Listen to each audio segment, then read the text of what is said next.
Ladies and gentlemen, welcome to Trick or Treat Radio.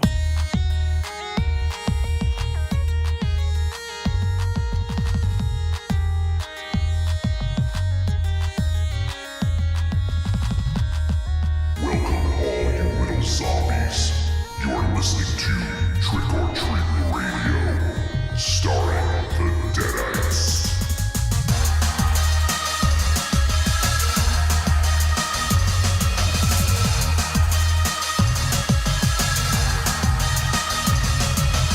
Welcome to episode 142 of Trick or Treat Radio. Trick or Treat Radio is a phantasmagorical spin kick straight through the heart of pop culture. It is navigated by the Deadites. The Deadites are the world's greatest electroshock band. We destroy monsters, we drink booze, we win championship belts, and we do Titanic team-ups with our boys from the HorrorBull Podcast. Come on, you guys can Google it. I wouldn't be offended if we have to wait a few minutes. Wait, is that for real? I don't say shit that's not for real. What do you guys are still talking about that thing that we talked about earlier? No. Olivia Munn, a.k.a. Psylocke, giving beaches. I don't believe it. I'm going to show you right now. All right, well, let me go ahead and introduce our esteemed guest since we just did a guest appearance. Wait a minute. Yeah, you honestly are not a boy anymore. What? They're nice guys. I like them. I talked to them about 10 minutes before the show. But what about that beach talk? Oh, he's going to show you, apparently. Is that for real or is that Photoshop? That's for real. You can't. Is there a play feature? No, that's still photography. That's a fucking still nice photo. All right, well, You we wanna just... play the game? Jesus Play it Christ, these guys are the worst. I fucking hate Let me see. You guys have a spot on your show? Wow.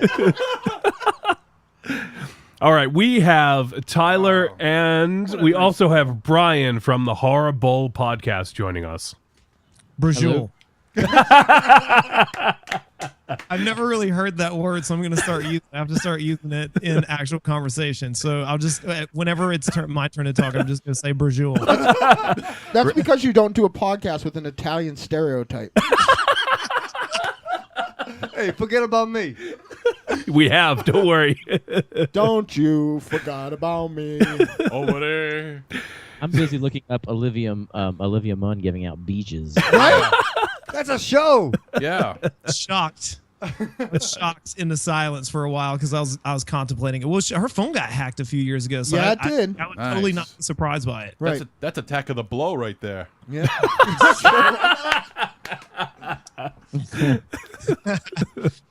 So we just did a guest spot on the HorrorBull Podcast. Do you guys want to let folks know what episode that was, just if they want to go and sort of listen to part one?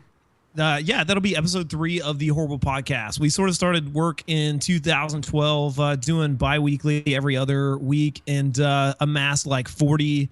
Like, we would record every week, but then only put one out every other week. So we have like 40 episodes that like have Obama getting reelected jokes in it. So our listeners like those because when we have to take a week off, that's what we put out. So I think it'll be episode 103. That's follows. correct. Awesome. So go check out 103 and then go back and check out the previous 102. That's what you really should do. And what we're going to do is we're going to continue the conversation that we had on episode 103 of the HorrorBull Podcast. We were talking about It Follows, and it just sort of sparked a conversation about the state of horror in this day and age. We were talking about Bagool and Bajul. I think we have an episode title. Was that his name in Sinister? Did I make that up somehow? No, I think you're right. I think it was something like that. I don't remember what it was, like Bagool or something like that. I think there was definitely an apostrophe in there somewhere.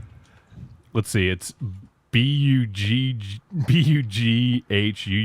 Bagool. Is that? Brajol.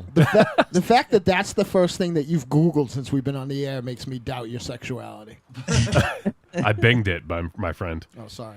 And he does look like someone who's really sad that Peter Steele died. He honestly looks like his when you see still photography of him and the effect isn't working, like the CGI prestidigitation. He looks like a dude in a bad wig and a Casey Jones from Teenage Mutant Ninja Turtles mask. I just Googled it myself. Yeah, that's exactly what it looks like. Yeah. Holy shit. See, the Arrow's going to play Casey Jones, though, in the new Turtles Yeah, I movie? did see that. Yeah. Was that for real, or was on April 1st? So No, I think it was for real. No, I think it was real. Stephen Amell is going to be Casey Jones. I think that's for real. for real.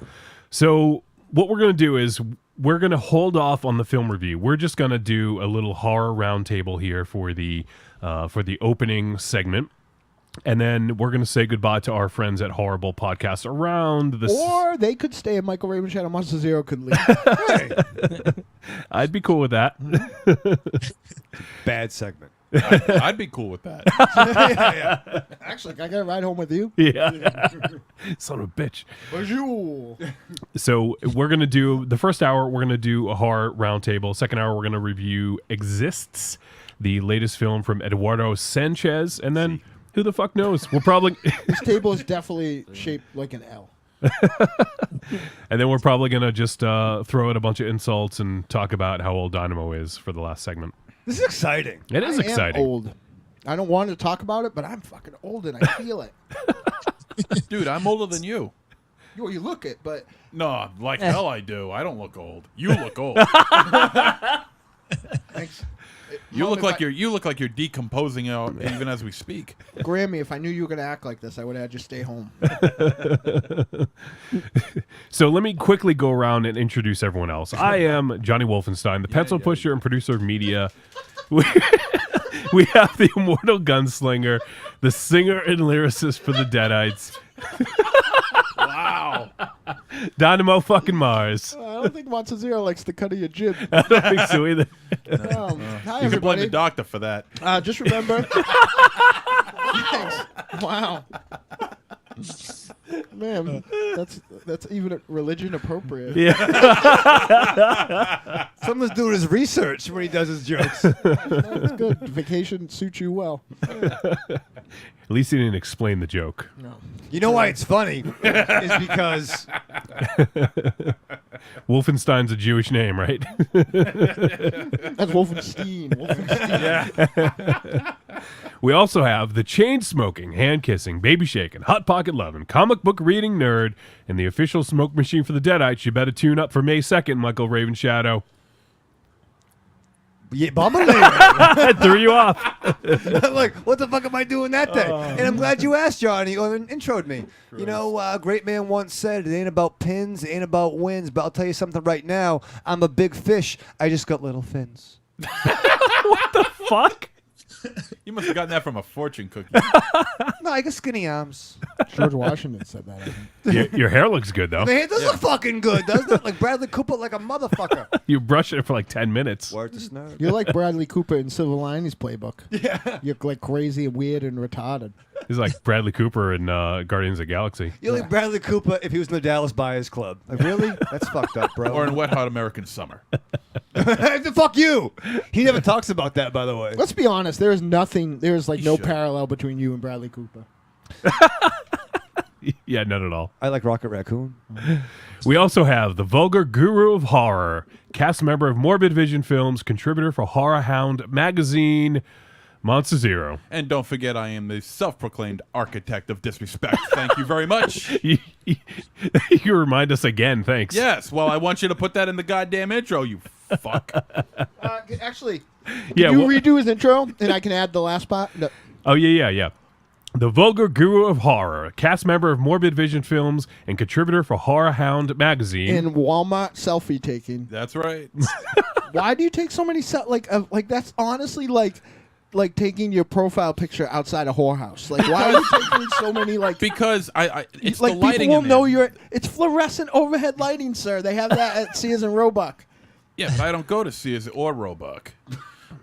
I like the lighting in Walmart. What can I say? I like. What the fuck? You Not know? the bargains. The yeah, he doesn't care about the bargains. He likes the lighting. You guys, like 1 in every 4 MonsterZero like selfies, and they're all really like serious and like kind of he's got like his sexy lips going, like Like the are last picture I totally took of me? discredited because he for some reason takes them at Walmart and they'll be like a big like soda $1.99. Sometimes I'll take a picture with condoms or tampons or, you got to promote. Do you work for Walmart? Yeah. No, I don't. You should. So, and we also I don't have, think you get past the application process. yeah. No, I wouldn't. As we mentioned earlier, we do have our friends Tyler and Bryan from the HorrorBull Podcast. Could I have one of you fine gentlemen, or both of you, just tell folks how they can find the show, where you're located, where they can find you on social media, all that good stuff? Brian, that's usually your spiel. Well, you Yeah. can find us at thehorriblepodcast.com, the HorrorBull podcast.com. On Twitter, we're Horrible PCast. Again, HorrorBullPCast. And on Facebook, we're the Horrible Podcast. We have YouTube, the Horrible Podcast. There's a funny story about that. We have to spell it out every time because there is another horrible podcast that's BLE instead of BLL. So what was that? Yeah, what's so funny, Dynamo? You got to bring it to the class. So MonsterZero took a really nice selfie of himself, and it's really good. Yeah. And one of our listeners superimposed him so he's at Walmart. The fuck you do? Let me see. Sorry, guys. You can do that again. In the fucking toy section, I look like a goddamn pervert. Oh, that's why. Yeah, that's not why. We're so sorry. And Raven Shadow was being respectful, and he wasn't going to show it to I me. know. Until, but I just looked up and saw it. And I just So- put my pants on air.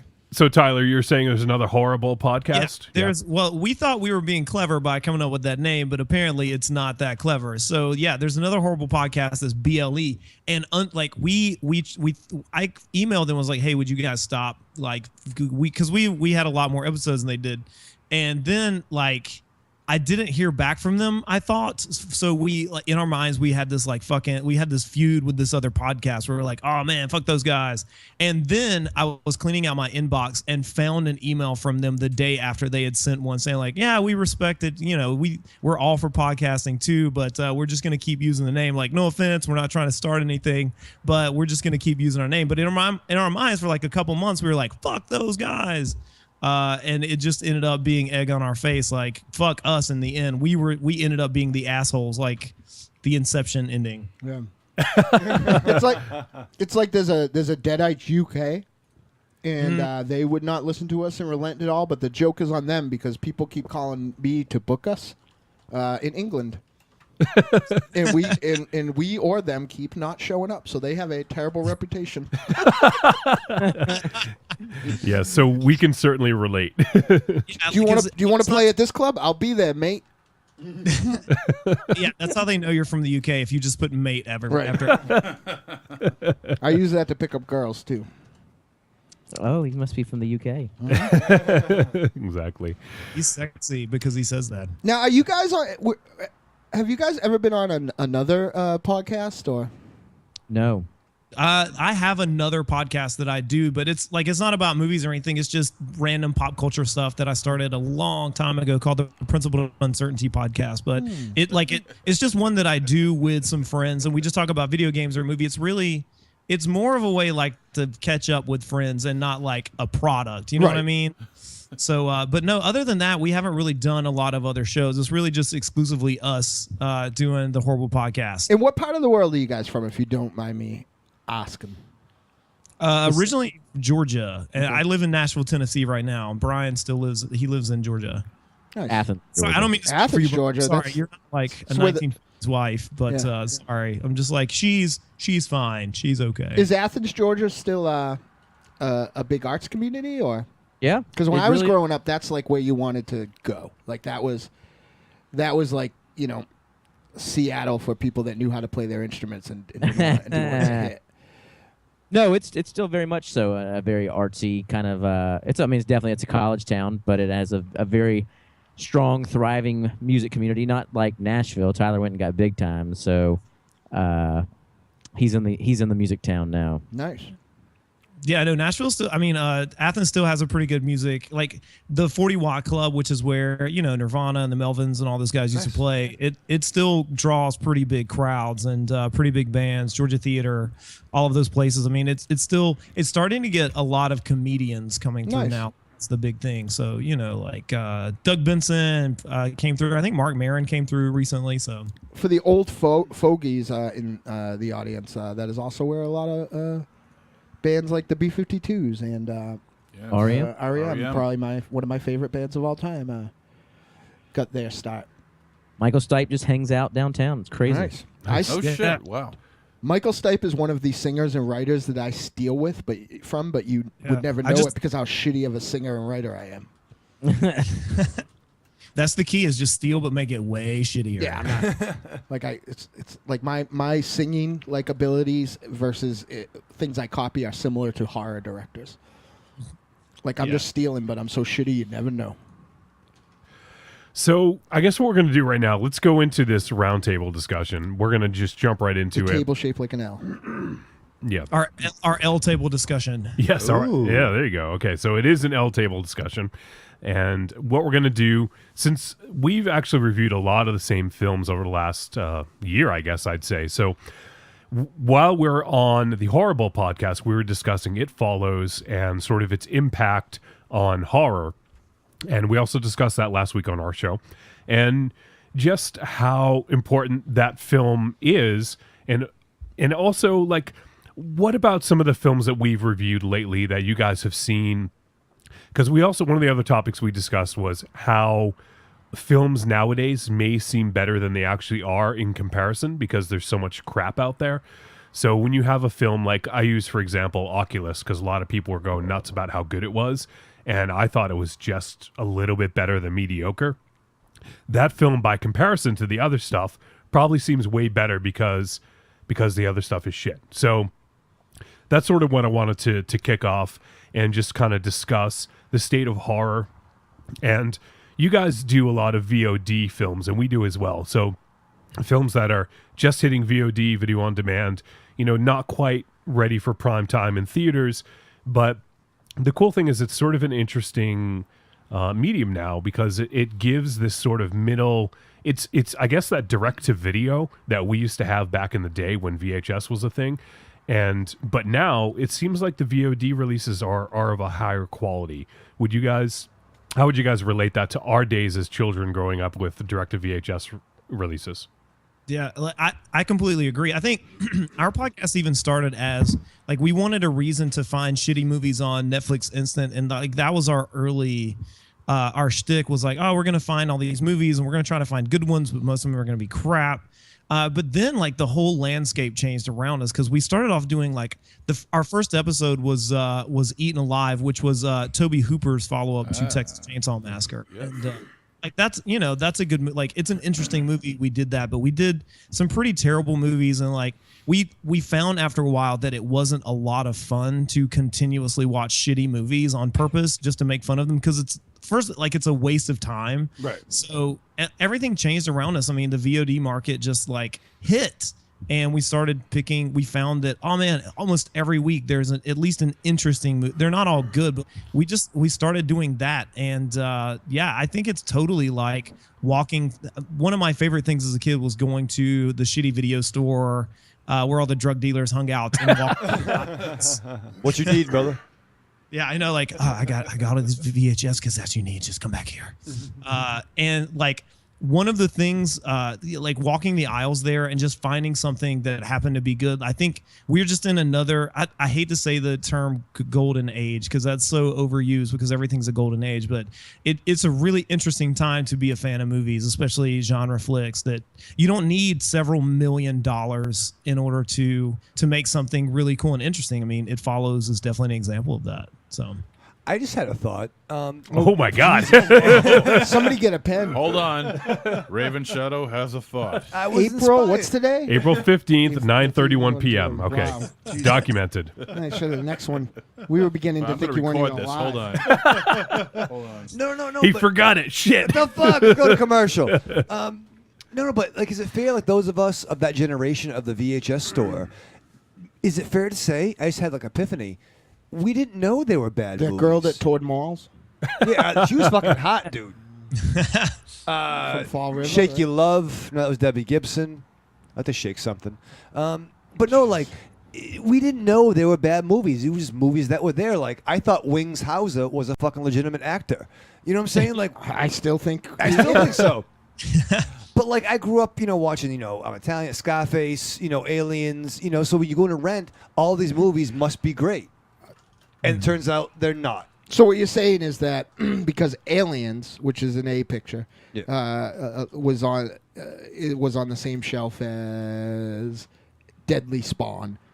Like Deadly Spawn's obviously a picture too because they're in the same section. Well, no, like potentially, like you had a chance to rent, and you could get, your mom would give you, or your nana would give you $6, and you could rent 2 or 3 movies with your friend, and you just didn't know there were genre pictures, so it was all part of the hunt. It was the thrill of the hunt, right? And sometimes you'd be, oh, this is fucking the shit, or this is horrible. You know what I'm trying to say? Oh, horrible! I like that. HorrorBull Podcast. My Can't fucking help but walk into our podcast name. yeah. There you go. Anything? Anybody see where I'm going? No.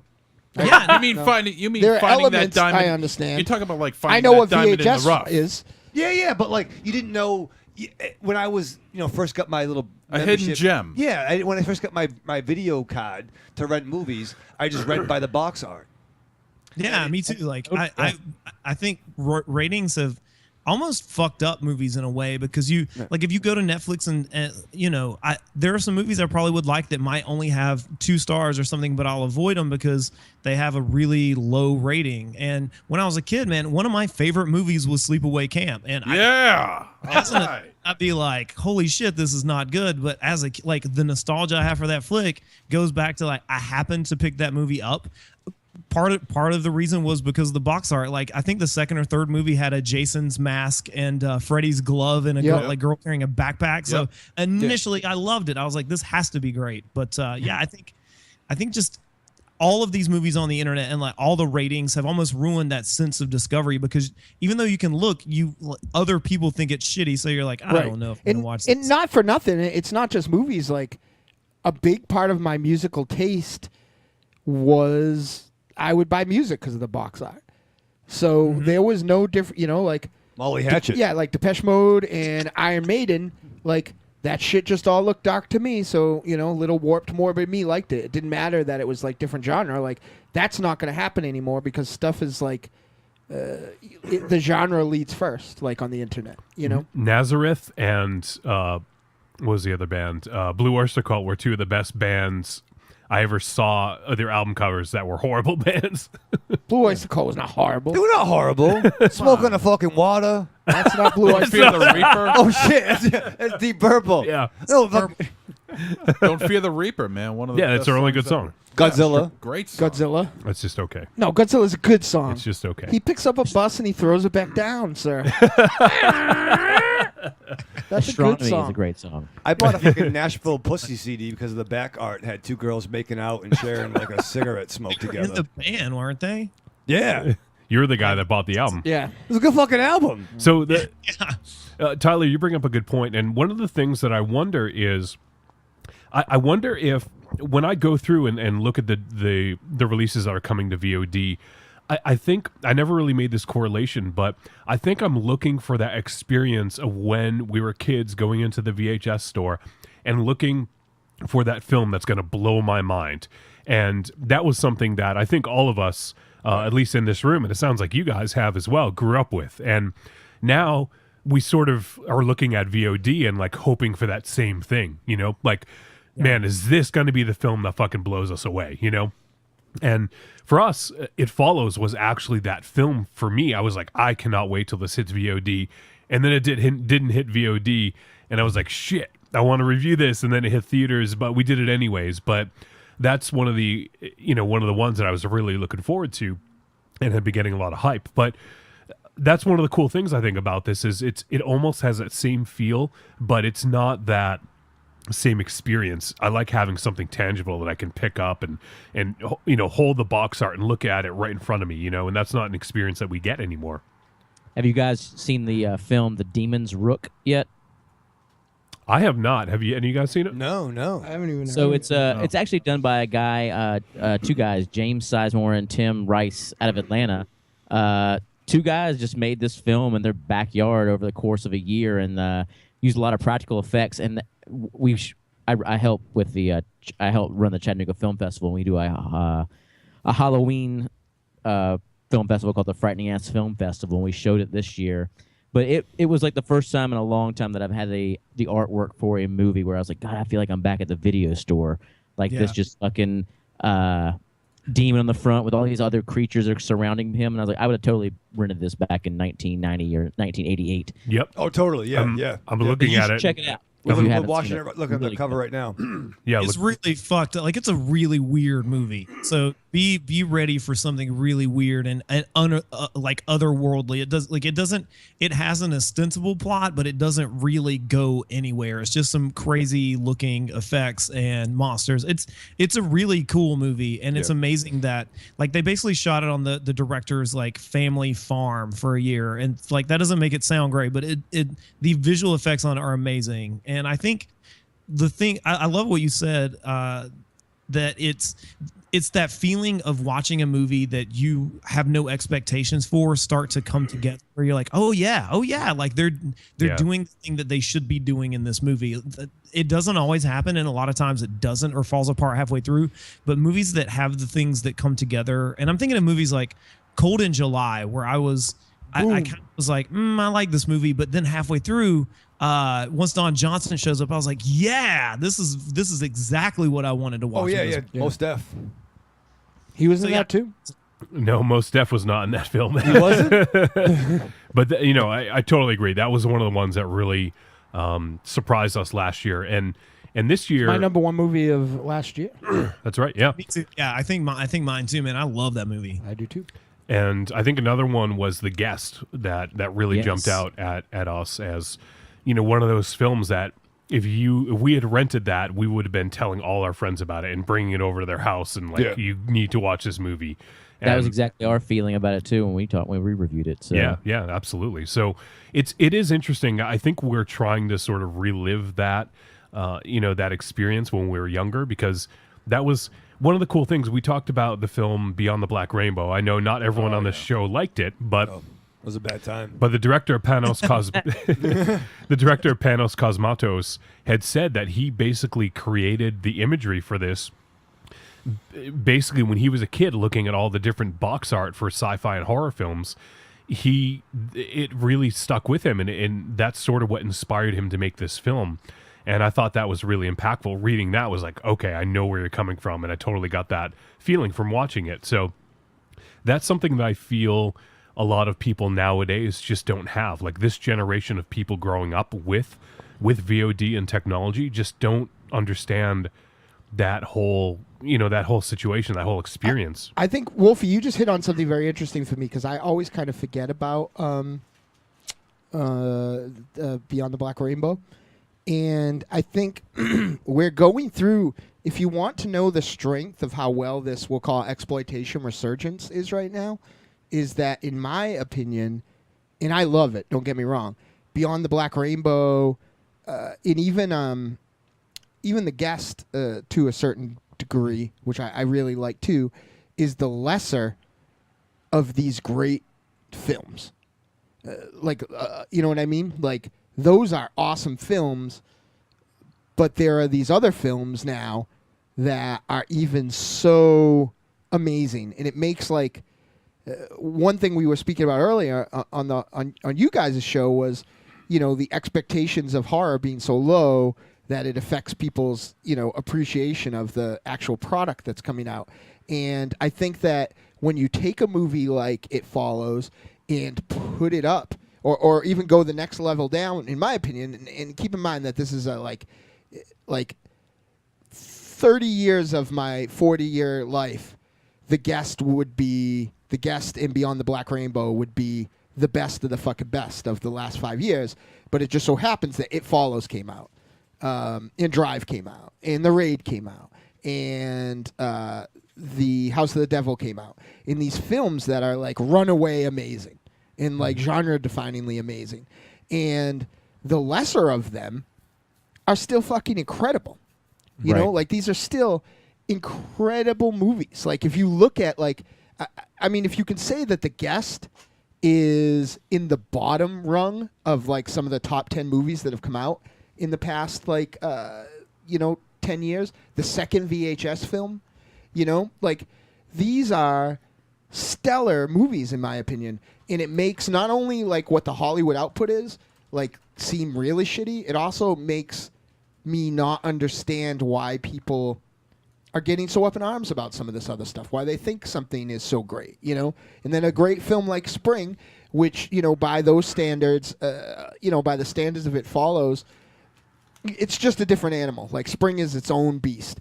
Like, you know, kind of gets lost in the shuffle because it doesn't fit into any of these subgenres that horror is so made up of now. Well, it's also that we have like an embarrassment of riches. Like we have so many, I think when we talk about like the younger generation, I think what a lot of younger people miss is that I can't remember which of you said this, but you know, when I was a kid, my mom worked a lot. Like she worked 2 jobs. So on the weekend, she would be working all weekend. So she literally would give me like $3, $5, like go entertain yourself for a weekend. So I would rent 1, maybe 2 movies for the weekend. Right. And that was it. Like it wasn't today. Are you 78 years old? Like where were you going around that $3 was entertaining for the weekend? Like I said, shitty video store, man. Where the drug dealers go. Yeah, And Tyler grew up in South Georgia, so that's a whole different, a whole other monster onto itself. That's a whole other episode talking about my time in South Georgia. But yeah, like when I was a kid, that happened. But today it's so easily just to toss aside what you watch. I mean, even like renting stuff on VOD and then watching it, there's so much to look forward to. There's so much other stuff out there. You can't linger on the stuff that you love because you're like, oh shit, the guest is out. Oh man, Spring is out, and you have so many things. And like the video store is sort of like that too. But there are limitless possibilities now. So I get like it calcifies because I'll sit down and like look through Netflix.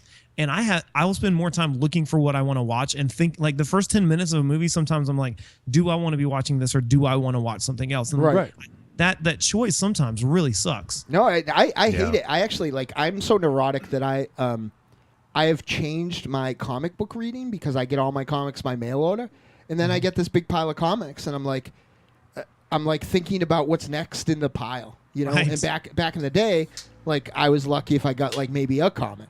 You know, so or you know, took maybe 2 or 3 things home from the comic store.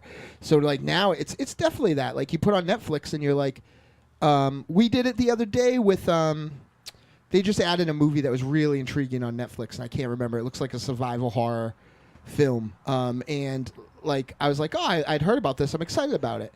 And like not the multiple studio titles, you know, the multiple studios symbols weren't even up before we had decided that, you know what, we're just gonna go watch this instead. I think the thing is the commitment, because there are so many options, and excuse me, and you can very easily just stop it and go to the next one. Whereas if you rented it, you're watching that whole fucking movie no matter how shitty it is. Yeah. You're stuck with it. Yeah. You know, like again, I watched The Punisher the other day.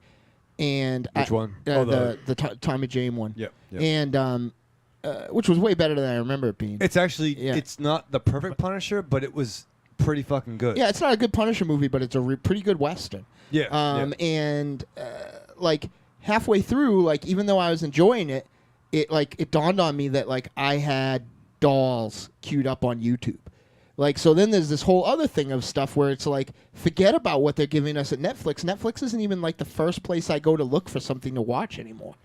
Like, you know, there's so much out of print exploitation and horror on YouTube right now, and because of the app, like I can just play it, and it looks, and it even makes being lazy because the only way I have most of those films is VHS. Well, they're the same shitty VHS rips that I have, so on YouTube it looks exactly like my VHS, so I just queue it up and watch it, and that's the thing. Like when you fucking rode your bike, you know, to the video store, or MonsterZero's Nana dropped you off, and you had to, you know, have Uncle Ben pick you up. Like you work for that motherfucker. You know what I mean? Like it's probably hot in Georgia, right? You get to walk. Yeah, it's hot. Yeah, so you're walking, you're sweating. Mm-hmm. You know, so when you finally get home, you're like, oh well, shit, I gotta finish watching it because I gotta fucking bring it back tomorrow, or I'm charged like, you know, whatever the fucking late fees. We actually had it was a weird thing. I think one did it because the other one did, and it actually like Tiny, who's not here tonight, Tiny White and I were talking about it very recently, was that there's a lot of movies that we don't realize we saw because both video stores near us started to have like a $4 for $5 thing that you could get, and we'd show up with $10. and walk back to his house with like 10 videos to watch over the course of an afternoon, and we'd watch them, and sometimes like I'll see something, I'll be like, I don't think I've ever seen this before. 10 minutes in, I realize I watched it, and that is starting to happen again with like this whole like Netflix thing. Like we watched what was it, Sushi Girl the other day, and like I'm like, I never watched this, and we put it on, and I was like, I did watch this. Yeah. I just forgot that I had seen this. I do that with my list, man. I will go through and like once a month I will just go through and find all the new stuff, and I will almost get satisfied adding it to my list and then I'll go back to this. I'm like, I don't know if I want to watch any of this because there's just so like what is the one thing I need to watch right now? But like as a kid, one time I got three quarters of the way through Return of the Living Dead Part 2 before I realized it wasn't Return of the Living Dead, and I just had to sit through it because I'd spent my $3 and I watched it like 3 times that weekend, even though I hated it. Yeah. I mean, I remember times when I was a teenager back 86, 87, 88. I'd ride the dinosaur to the videos. When, I mean, I would, every Friday this was my Friday and Saturday night, I would go to the local, not package store, but the local convenience store, pick up a shitload hold of on, snacks. this is important. This is legendarily important, and I don't think it's ever been broached on the show. As someone who's known you for so long, I know what these are, but can you please tell us what your snacks du jour of going to the video store at that time was? Oh, at that time, it was either, it was candy bars, a 2-liter bottle of whatever soda I felt like having at that time, potato chips, cheese sauce, and maybe two or three Slim Jims. Knew it. But wait a minute, he's glossing this over. He had a minute to think about it. There was like some particular shitty candy that you would get every single time. Like you would always say like, like part of the spiel was like, a handful of Slim Jims, a handful of Spree, cheese sauce. Like it was some shitty candy. And it was usually maybe something chocolate or maybe Skittles or something like that. Skittles. No, it wasn't Skittles. I'll remember what it was. And then I would go to the video store, rent out 2 or 3 movies, maybe 4 movies, just a blind rental, a bunch of movies that I've never seen before, and I would just blind rent and watch them, and that's where I started to learn my horror shit. It's like, and a lot of it was hit or miss. I mean, it was some stuff I knew what I was getting myself into. A lot of it I had no idea. And that was part of the fun of it, and I wouldn't trade that in for anything. That was the fun of just blind renting. Is you never know what you're going to get. I never really went by the box art. That's the thing about blind renting. You never know what you're going to get. You know what's funny about it now? I realize that he also, in 2015, blind reviews. Hey, I watched the film, okay? Okay, dude. Touche. If you want to talk It's not about me. blind reviews, talk to the guy right in front of you. I have the best fucking life in the world because I can say terrible things about these two assholes, and instantly they just start going after each other. Yeah, I'm like the purple man. So it'd just be blind renting, and there'd be times where I would come across. I don't know, say like the movie that you said earlier, Sleepaway Camp, which I think is a fantastic flick. Me too. I thought it was great back then, and I think it's great now. Or I would come across a piece of shit film like, Jesus, who even remember now? There was a movie I rented one time that it was called Don't Answer the Phone, I think, and it had Ron Jeremy. That's one of the things I remember. It had Ron Jeremy in it. Yeah. I wasn't a discerning kid. Like, I would watch anything, but that movie I remember specifically being like, this is shitty. Yeah. Or something like Let's Scare Jessica to Death or something like that. Really shitty flick. I'll be honest though, Robot jocks. and maybe I'm about to get made fun of now.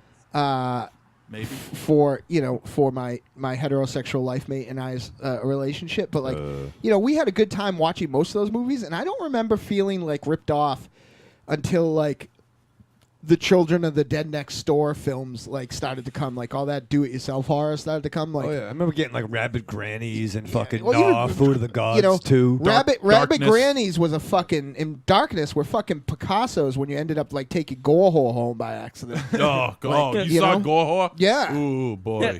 The You have girls' my sympathy. breasts were myopic. Like they somehow looked at each other. Frankenhooker was my joint. again, Frankenhooker was like the good end of that, but like it started to be all of a sudden like even that really good J.R. Bookwalter film, Children Shouldn't Play with Dead Things, like that didn't prepare you for when you took home fucking Sandman. That's a Bob Clark joint. What? Oh. Not Children Shouldn't Play with Dead Things. Don't Look in the Basement. No. That's Brownrigg. Oh, fuck. I can't remember what it is. Bruce Campbell overdubbed the voices. It's his zombie opus, and it's a super low-budget zombie movie, and it's amazing. Dead Next Door. Oh, okay. Yeah. Children Shouldn't Play with Dead Things is the most sampled film, I think, by the Deadites ever. It could be. Yeah. It's a good one. Like, we've sampled the shit out of that and The Crow. We sampled the shit out of. Belial Lovett's hanging out in the chat room. Nice. He Crazy says, asshole. Sleepaway Camp is my all-time favorite chick with the dick summer movie. Fucking A, man. There you go. Now, I actually have a kind of quick, interesting direction I want to pull this from, but I'd like to know, like, what would you guys say, like, are some of your favorite films recently that have recreated that? I don't think that I can, like, there are movies I love, but I don't think anything has recreated it better than House of the Devil.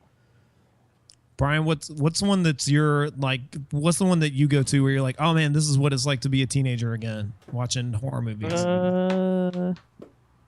Like, you mean, so you mean Yeah, like last few years, last 10 years. Yeah, like, because I feel like when I watched House of the Devil for the first time, I was getting that sort of deja vu, like this was something that I had seen before back in the day, even though it's obviously a contemporary film. I mean, probably Hobo with a Shotgun was. That's it. Oh, yeah. Yeah, that was a really good one for me, and I watched that. I was like, Jesus, this is like every '80s film I ever watched as a kid. It was like a Trump flick. Like, it brought me back to Toxic Avenger the first time. Right. There you go. Yeah, the Demon's Rook, which I mentioned earlier, was the same. As I watched that, I was like, "Holy Christ, these guys have nailed everything that I ever wanted to see in a film from that era." So look at that. I mean, I really like Blue Ruin was really good. Yeah, it was great flick. How do you think, like, the credits of a movie make that? Because I felt like that with the House of the Devil, when I was like, oh man, those credits remind me of all the movies I watched as a kid. I think it's not just the movie itself, but just the way that it's framed for you in the beginning. Like, oh man, this reminds me of a 70s movie. Holy shit. And I think that has a lot to do with it. I think it does, but it also, and I don't think this was a bad film, but to a parallel, the opening of All the Boys Love Mandy Lane, like, was a very, like, 70s, early 80s opening. And it wasn't like, it didn't feel this. I didn't feel the same. And one thing I love the webs, coming in for a Spider-Man movie, or the flipping of the comic books or whatever. But sometimes just a title card, just dun dun dun, like, just is works. Right. I think so too. Yeah. It's a like, Wolfie. I know it's like a pet peeve that is contradictory to Wolfie and I's love of most things independent, but like, I know the amount of film production company logos that we have to go through to actually start the film in 2015 is like a strange pet peeve for both of us, because, like, especially it falls, like, at the end of the day I was like, what, like, oh no, was it it was A Girl Walks Home Alone at Night, right? Yeah, like, it's like, how many fucking people like were involved in putting this little movie out? Like, it was fucking outrageous. Like, it was I expected to be there like an hour later, and like, and special thanks to our Grammy for putting this out. And now our feature presentation. Do you like A Girl Walks Home Alone at Night? Yeah, I loved it. Yeah, it was beautiful. That movie was great. all of us except Raven Shadow loved it. Ku Klux Knievel at the bottom of the table. What are you talking about? Yeah. Another movie that fits that 80s profile so well, that's been made nowadays, is like Father's Day. Oh shit! Yeah, that is my joint. Well, that's in right the same. there. I felt like I liked Father's Day. I loved it. But Father's Day and Hobo with a Shotgun, and to a lesser degree, though not a lesser movie, but it was a little more refined, so it didn't have that feel. Like, that's something that you're also missing now, because other than Fangoria, say you picked up a Toxic Avenger, like, you're 10 minutes in and you are painfully aware that no responsible adult that has any, like, sway over you would think that this was a good idea for you to be watching it. Which, A, makes it awesome, but B, makes it, like, sexy too, right? Like, because you're like, oh my god, like, you know, this is the most outrageous violence I've ever seen, and like the subject matter and everything else, like, is, you know, it's everything. Like, it's a checklist of shit that, like, your young mind shouldn't be subjected to. Oh, I thought Toxic Avenger was like Iron Man 2 when I was a kid. What? Yeah, It could have I been did like, too. right? Like, Yeah, I did too. this I mean, is- they had a cartoon. There were action figures. Like, it was totally sold like that. It made me feel like, oh man, this is what movies should be like. yeah, you bring it home, you're like, whoa, Like- this will be a lesson to your hot ass. Oh, I feel Snoop. like Father's Day, actually, not to get too much into trauma and my feelings about it, but I feel like Father's Day, even though it was only like something that trauma like bastardized and put out, like, is like the next return on that promise that the first Toxic Avenger gave, because that movie's so fucking great and edgy and risky and everything else.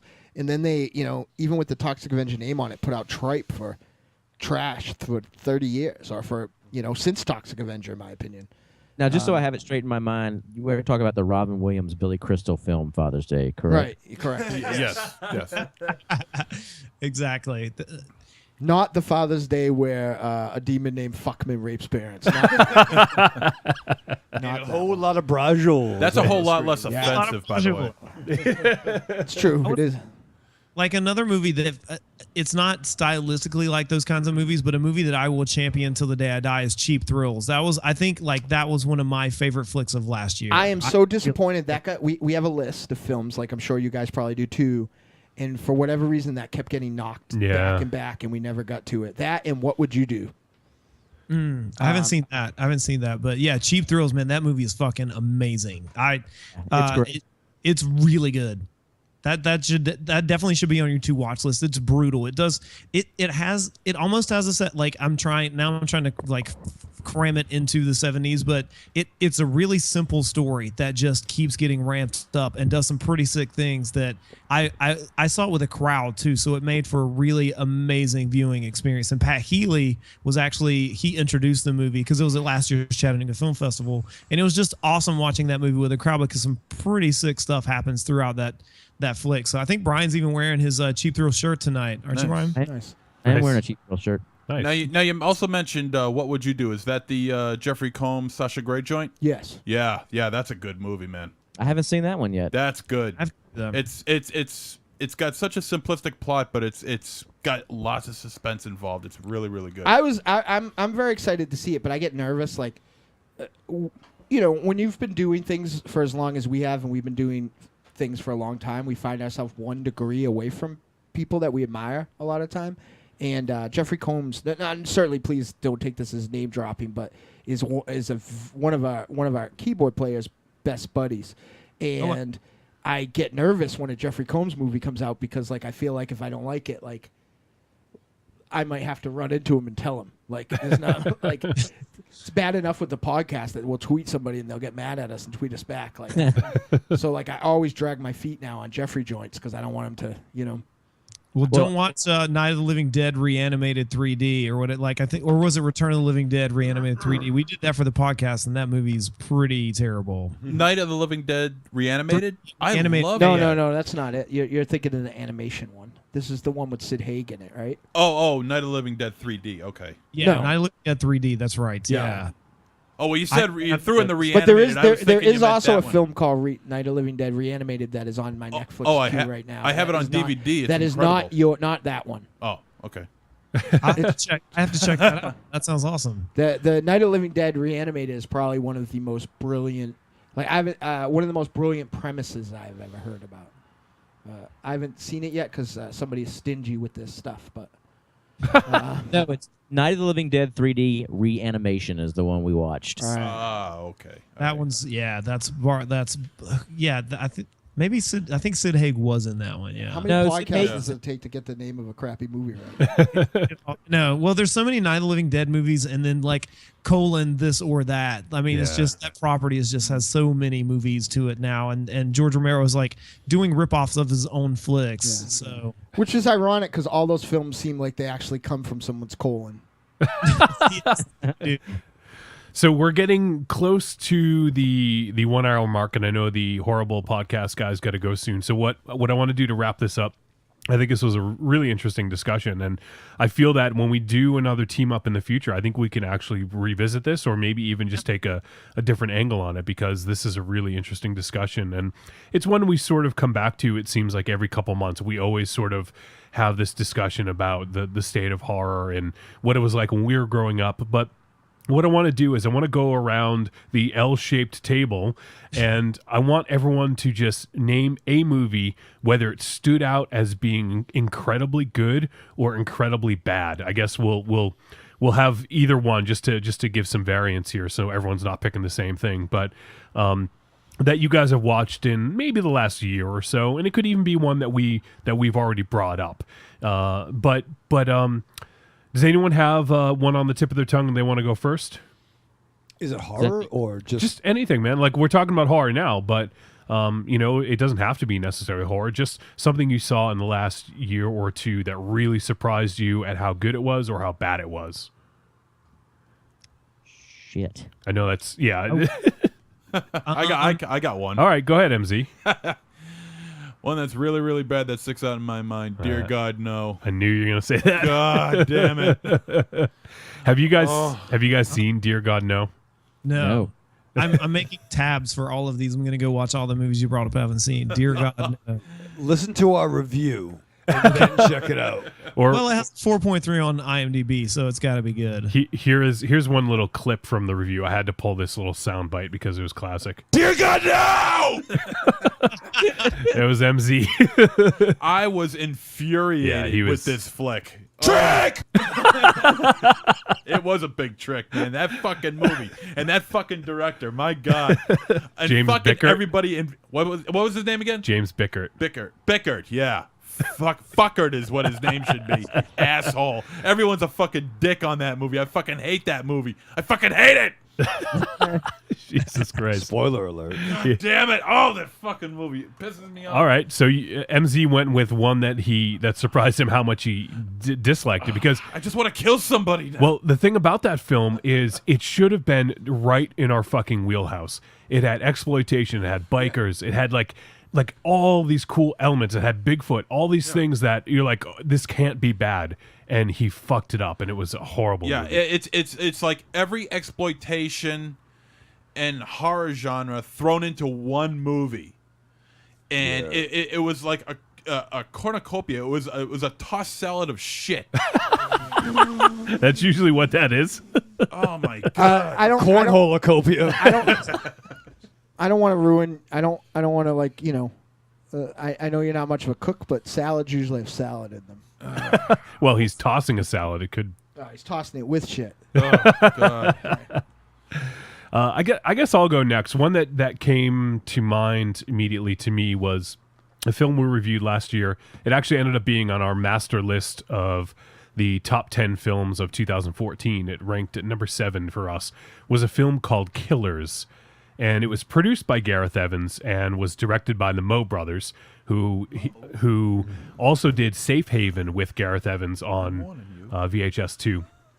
And that movie was really surprising at how good it was. I think it was incredibly deep with a lot of the themes and the story that it played with, but it was also brutal and had some really fucking gripping scenes. So for me, I guess Killers would be the one that comes to mind for me.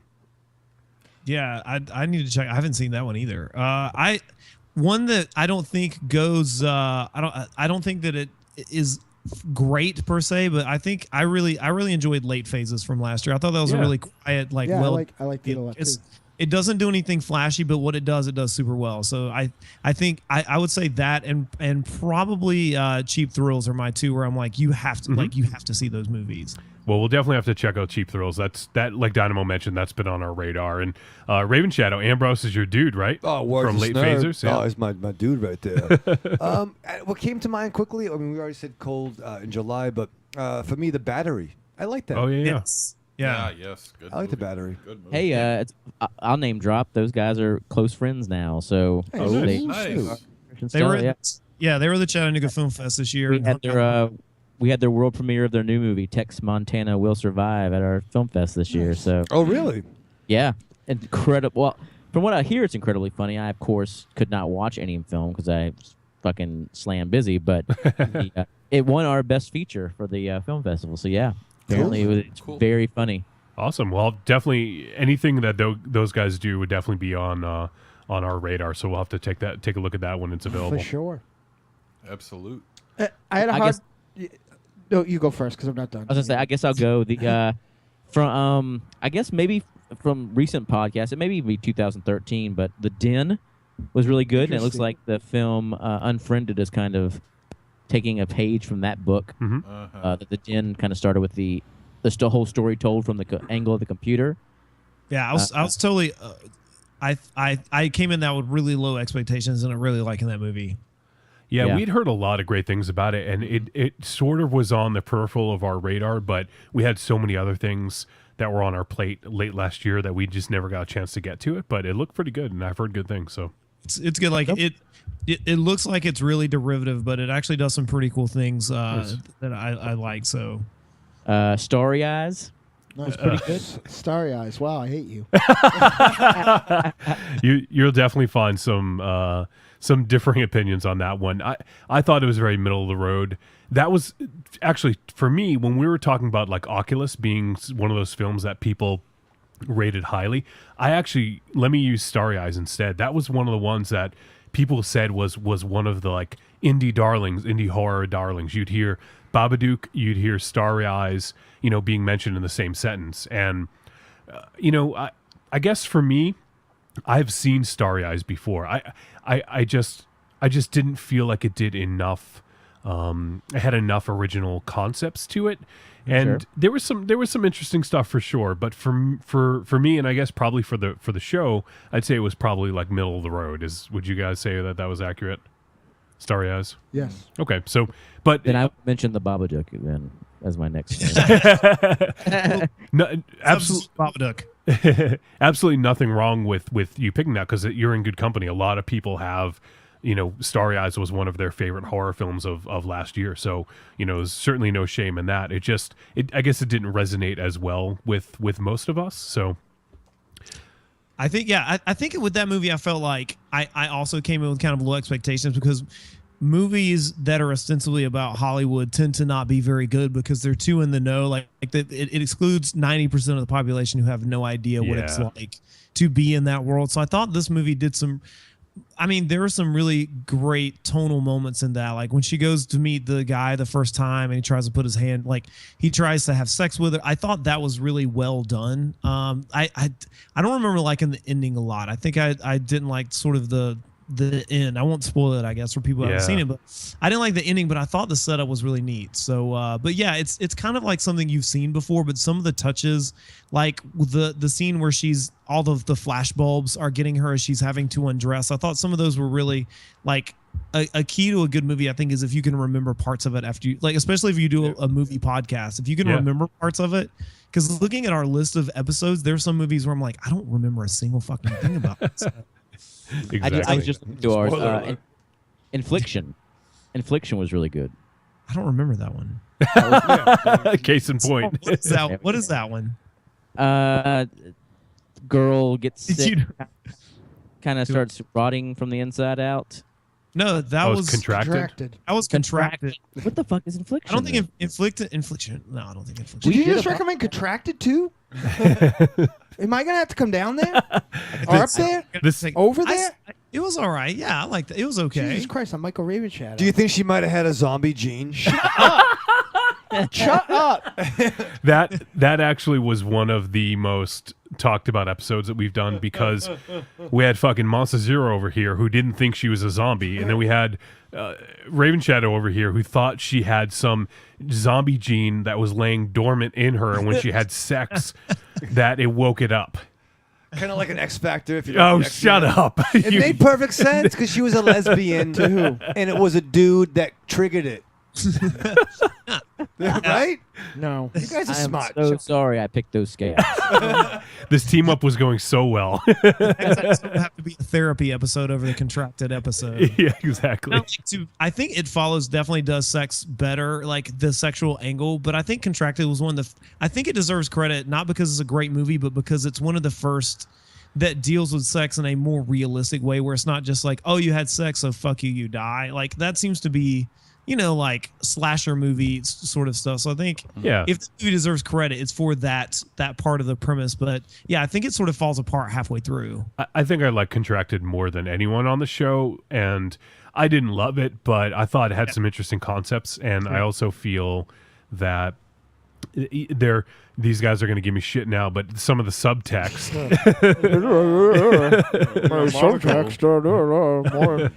Please adjust my monocle for me. Subtext. But I thought it had some good ideas, and it did some things fairly well. But I think for the most part, it could have been executed a little bit better. But yeah, totally. But yeah, the ideas were strong, but the execution wasn't as great. Yeah, I'm with you. And Dynamo, you haven't. I do. It would be like my first instinct is obviously to talk about the two films that my listeners. I got a bunch of totally ambushed feedback about my this week. listeners. I know, right? You have your own listeners. I I'm do. so glad you brought that up. Right? Yeah, whatever. Like My listeners. Hey, listen for a second.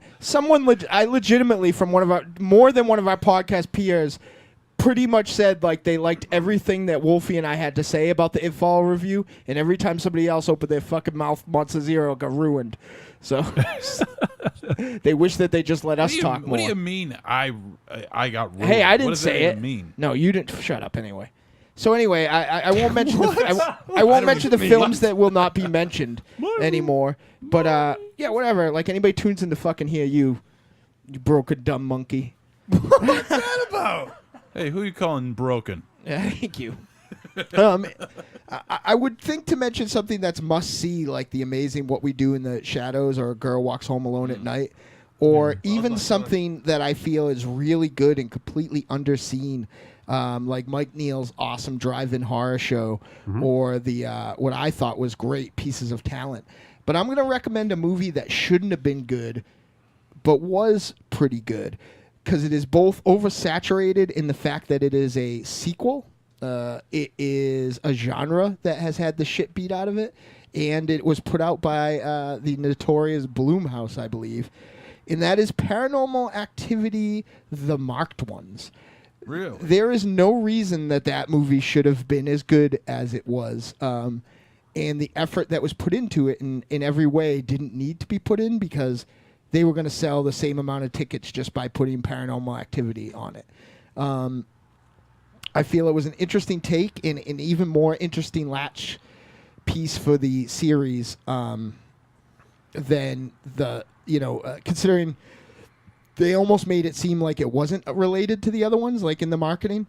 And it kind of tied things in better than some of the films that have meant to tie things in. So I'm going to tell people to, it's not going to change your life, but check out Paranormal Activity: The Marked Ones.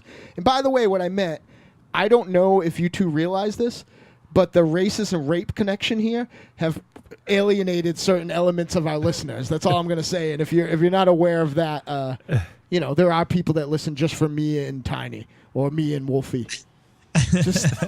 I know that it's going to come a shock that not everybody's going to want to hear bad Eddie Murphy impersonations every time somebody brings up a black person, or Oh man. or Shit, man. Enjoying how much people get raped in films. But it's out there. So I'm sorry if that sounded egotistical. No, that doesn't sound egotistical at all. I was just talking to the people. We have fucking guests here. I was just talking to the mammals in the audience. Sorry. I'm sorry. You guys in Georgia, turn your radio down a little bit. Okay, If you put your R talk, you drop the R bomb more than anybody on the show. What R bomb? Rape. I don't think I do. I think your handler put that in your head at one point, and I don't think it's actually true. All right, I think this is a discussion to have after the horrible guys Certainly are gone. not more than him. It's impossible. Listening, I can just kick back. He thinks listen. This guy thinks rape is a film genre. This is it's like being home for Thanksgiving, except it's not like Bible talk. It is. It's rape It's like revenge. rape It's a subgenre.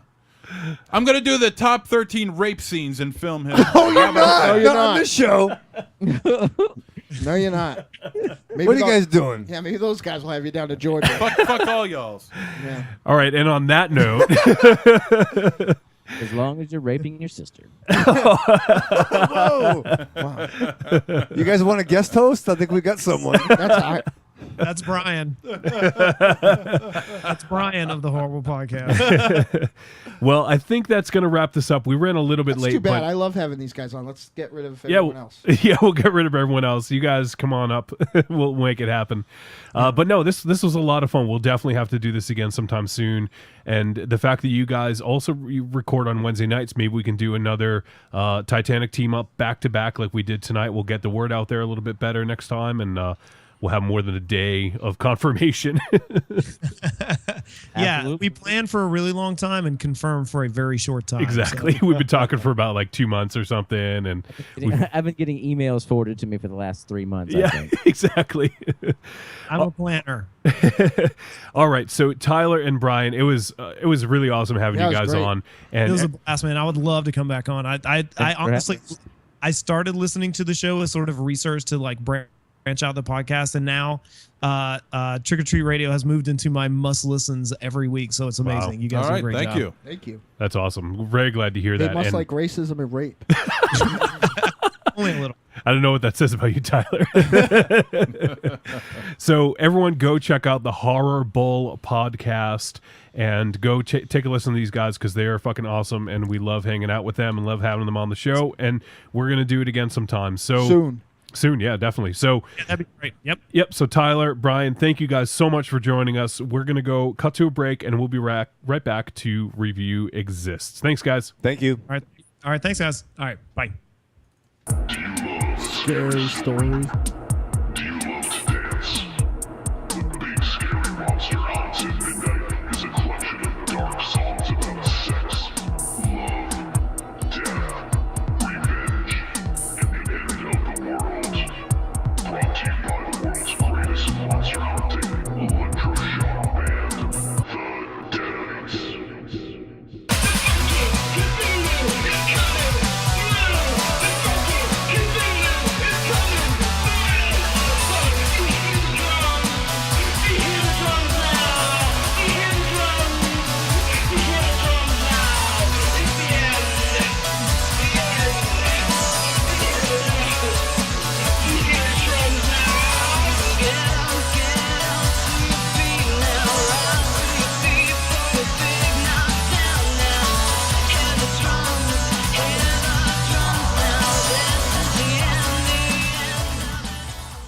Available on iTunes, Google Music, Amazon, CD Baby, and all other digital distribution sites. Do you love sex? Well, then you'll love Film for Thought Podcast. FilmForThoughtPodcast.com. We're all about safe sex and movies. I will be a burble. What's up, y'all? It's me, the Yeti. Telling all the ladies that they couldn't be more fine and that we should knock those boots like Frankenstein. When I want to get my nerd on, I go to Facebook and I go to the Trick or Treat Radio Facebook group. That's the place where I get to talk about all the hip new horror movies, all the cool comics, Like comics. RPGs, video games, you name it, we're talking about shit on there. And you could not be any cooler if you were the coolest kid in school. Be the first kid on your block to swing their cock over at the Trick or Treat Radio Facebook group. Just go to Facebook, search for Trick or Treat Radio, ask to join, and it's like Nerd Nirvana, baby, without the shotgun blast. This is the Yeti, signing out. See you at the Trick or Treat Radio Facebook group. Follow us on Twitter at The Deadites, TheDeadites.com, and TrickOrTreatRadio.com.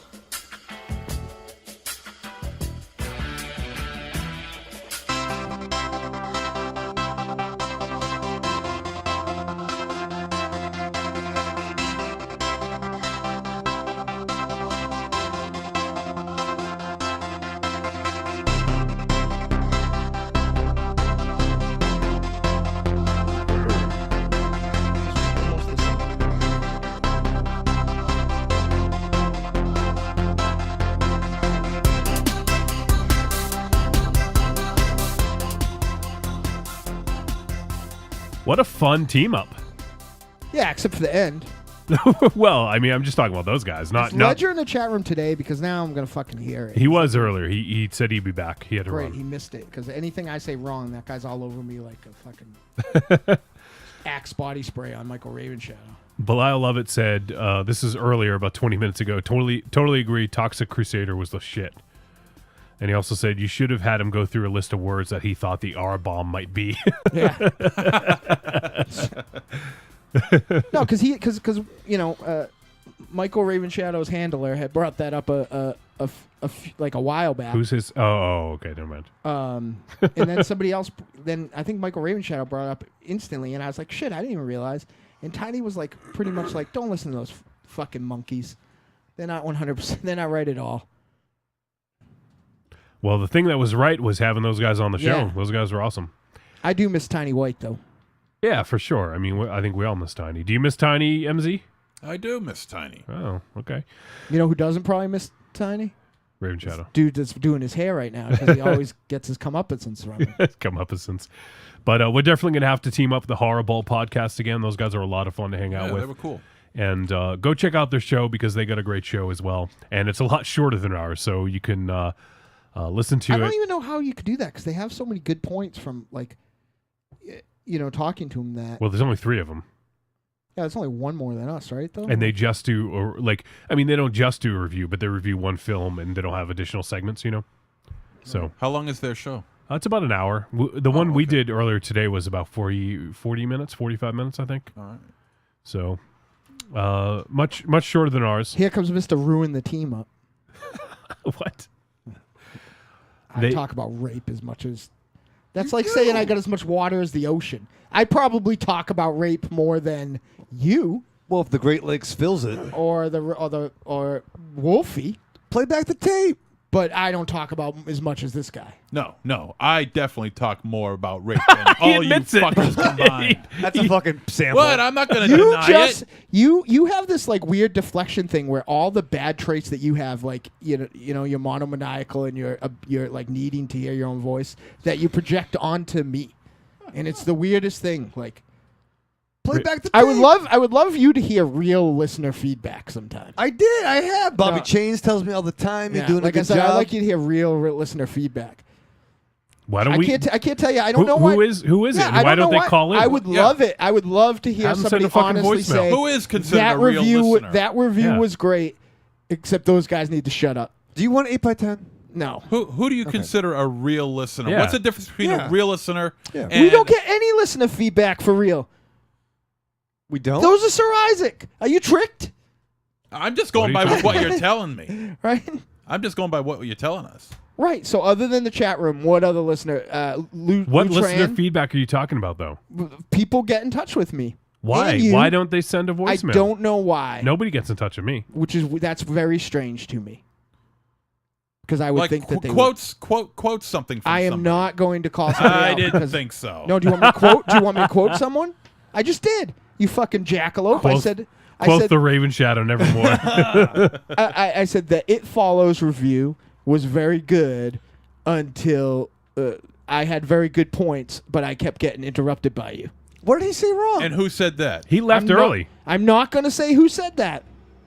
I'm not going to say because if they wanted to say, they would say. MZ left early though. He did, and then me and you reviewed that film. And then he didn't see it. I didn't see it. No, he was very well So I behaved don't know. last week too. I thought that He's was, well behaved. You're good behavior. You get out early. It was great. Good It was like, behavior. well, no. What's funny about it is that normally when he doesn't watch a movie, there's still like this intersection of, I feel like what you guys are talking about, and he reiterates everything that we said for the last 20 minutes.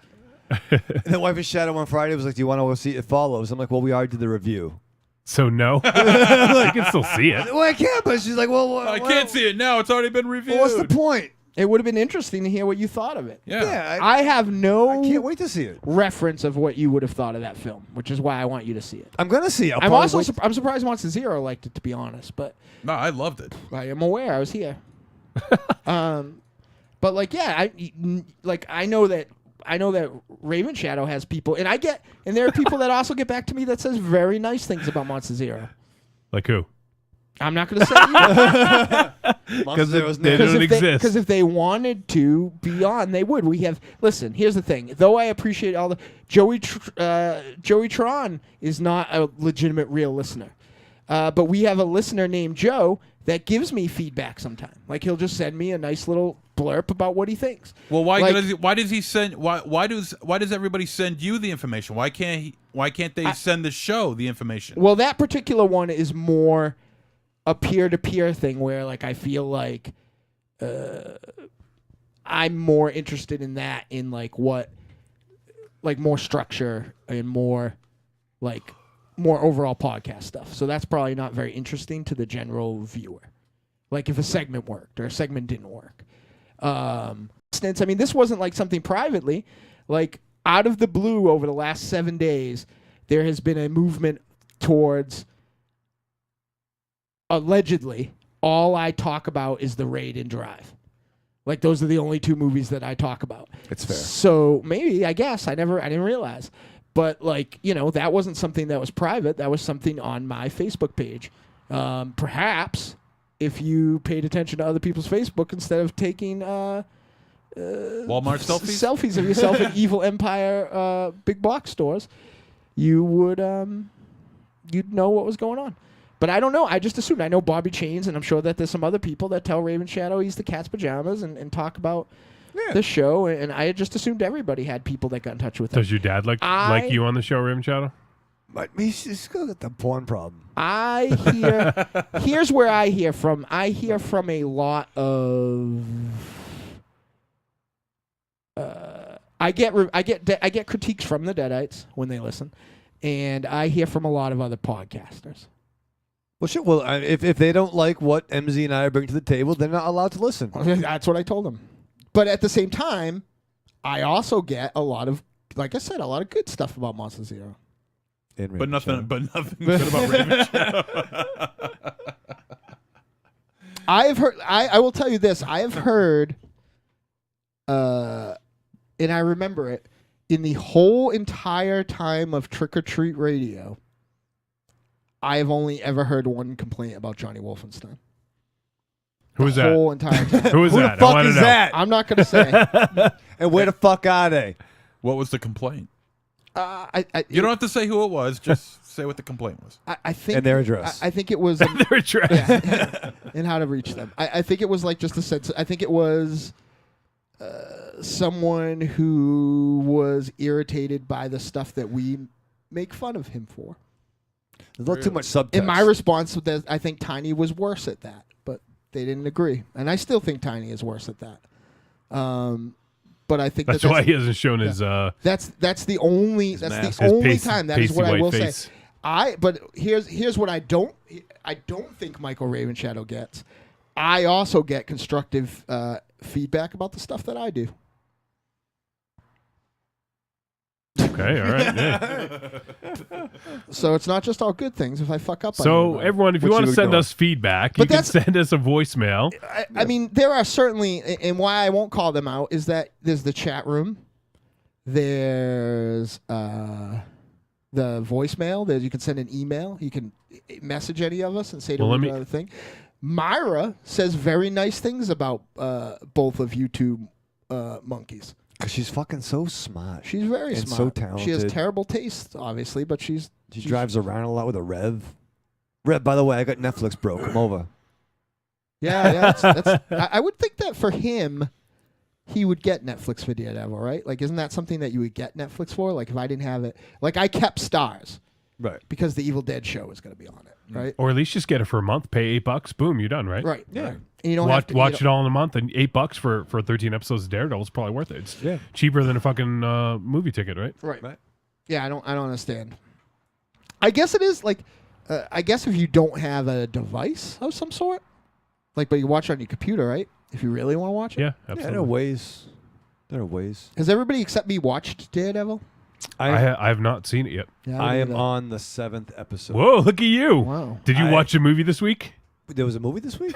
No, I did. Are we doing Daredevil? Daredevil was fucking... they should call that Game Changer. It's fucking good.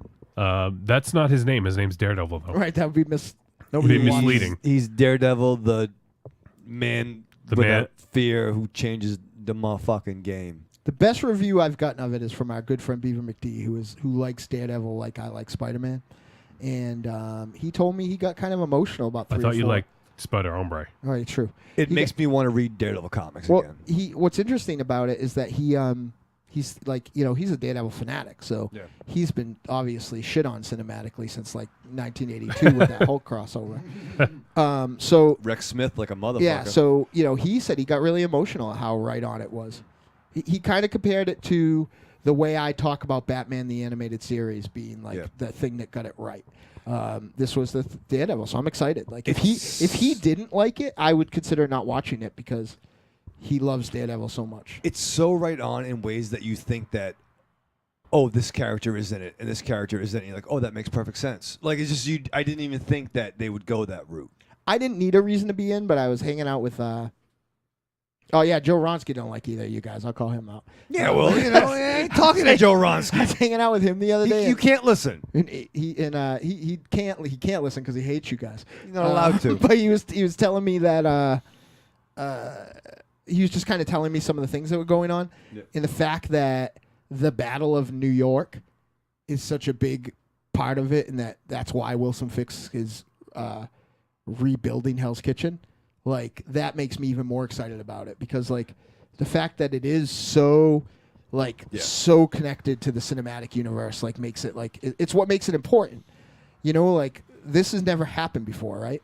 Like we're crossing multiple mediums now for one universe. Right. You have terrestrial television, and you have streaming medium, and you have the cinema. Like that has never happened. Oh, it's that's why I'm saying it's a game changer. Like it's a dark corner of the Marvel universe, but it's set in like Tony Stark theoretically could show up. Right. It wouldn't surprise me if season 2, if Black Widow shows up. No, I wouldn't. I'll be surprised at that. That'd be fucking awesome. There's a rumor of Matt showing up in Cap Civil War. Like it's gotta. And I gotta say, D'Onofrio is a chilling Wilson Fisk. He's great in everything. And you have to get to episode 4 or 5 where they introduce a character like, oh shit, they're going there. Mm-hmm. And it makes so much sense excited. if you've read. It's just so much fun. It really is a game changer. You know what's crazy to me that I realized today, and I should have known, but for some reason I feel like you can't be at this table and not have done it. Chimpanzee over here has never seen any of those films. And he would like them. I agree. I told him today, start at Avengers and go like Avengers, Captain America, Guardians of the Galaxy. And then maybe cherry pick anything that you want to see. But Avengers is so fucking good and so I feel like, and he likes these films, so this is a bad example, but I feel like he thinks that they're like Transformers.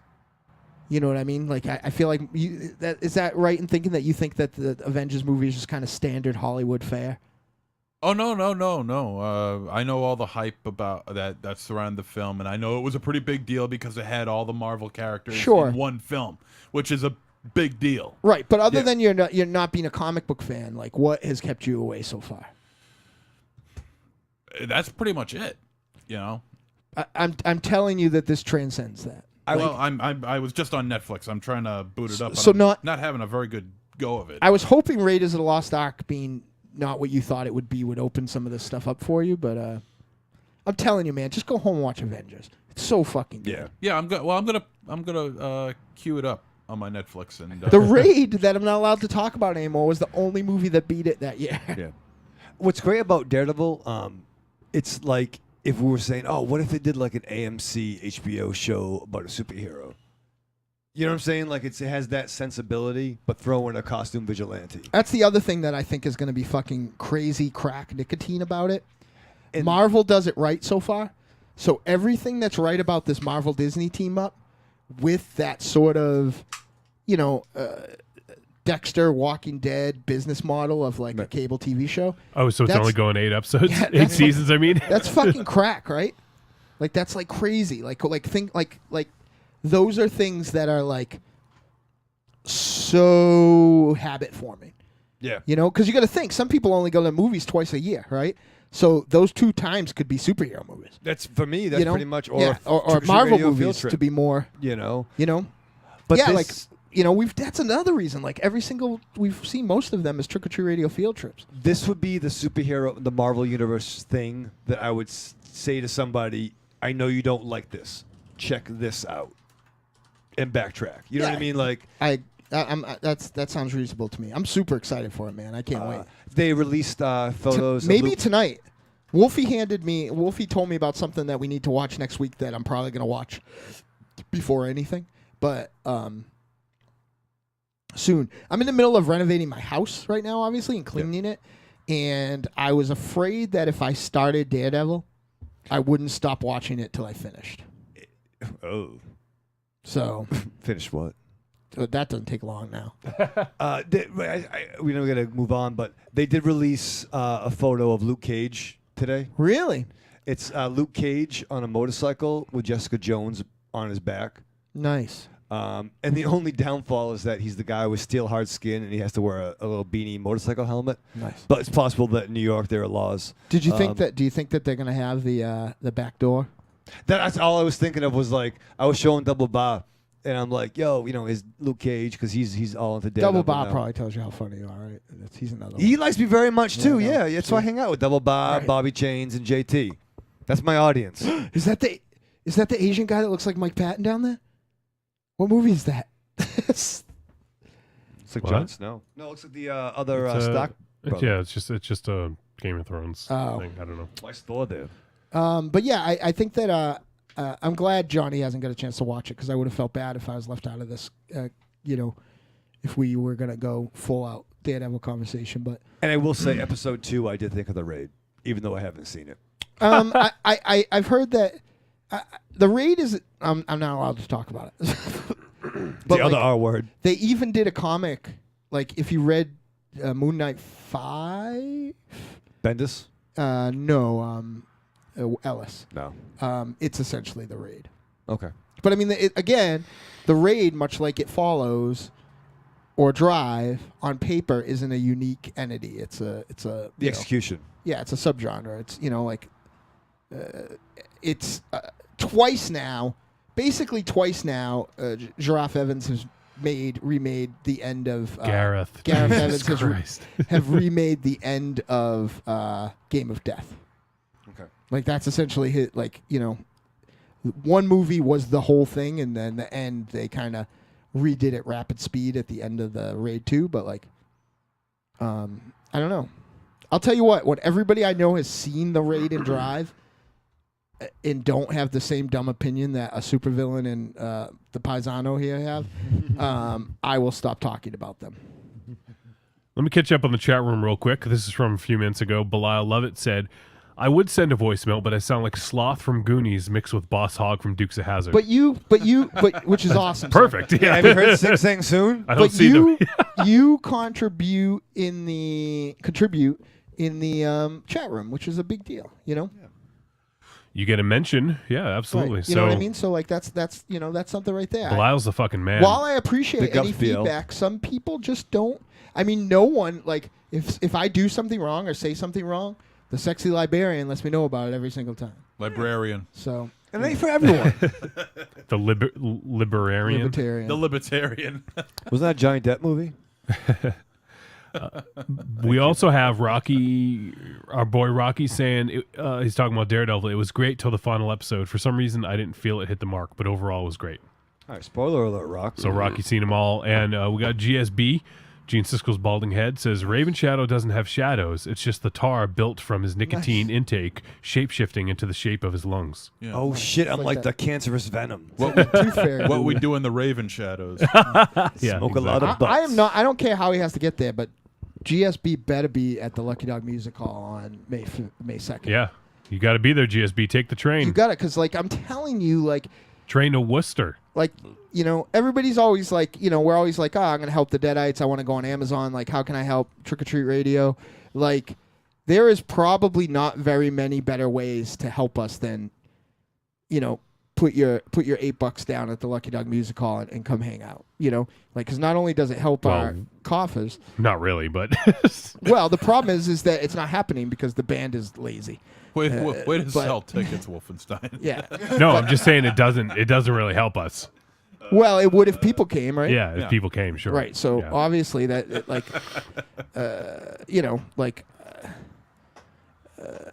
I got 22 people that get in for free now.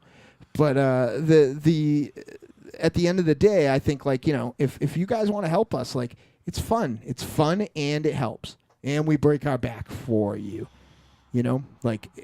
If we were if people were coming to shows like they came back in the day, we would be able to pay for the podcast in a year and a show. So make it happen, people. Right. All right, we need to talk about Exists. Yeah. Although I like not talking about a movie, kind of. But yeah. I am very excited to talk about this. I don't know. I mean, I don't want to blow my load here, but I don't think we're going to talk about it as long as we have been talking about films lately. But I guess we'll find out when we start. So, Exists.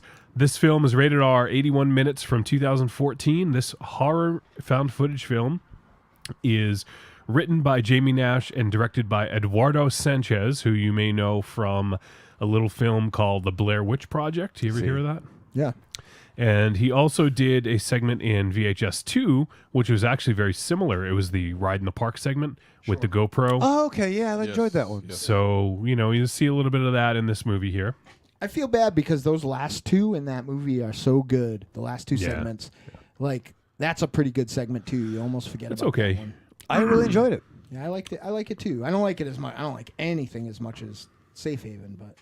Which one was Safe Haven? The cult one. The cult one? I'll play it for you.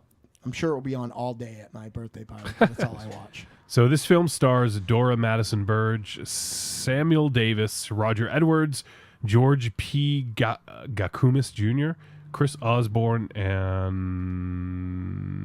Jeff Schwan as Uncle Bob.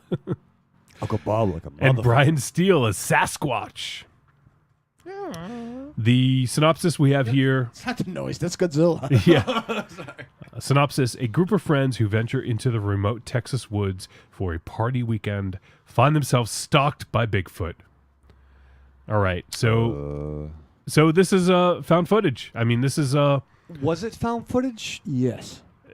Yes. No, but there was. I don't think it was all found footage. Well, he set up... They all had GoPros. Yeah. But they were exterior shots. He set up GoPros everywhere. Yeah. He said it. He set it up to catch Sasquatch.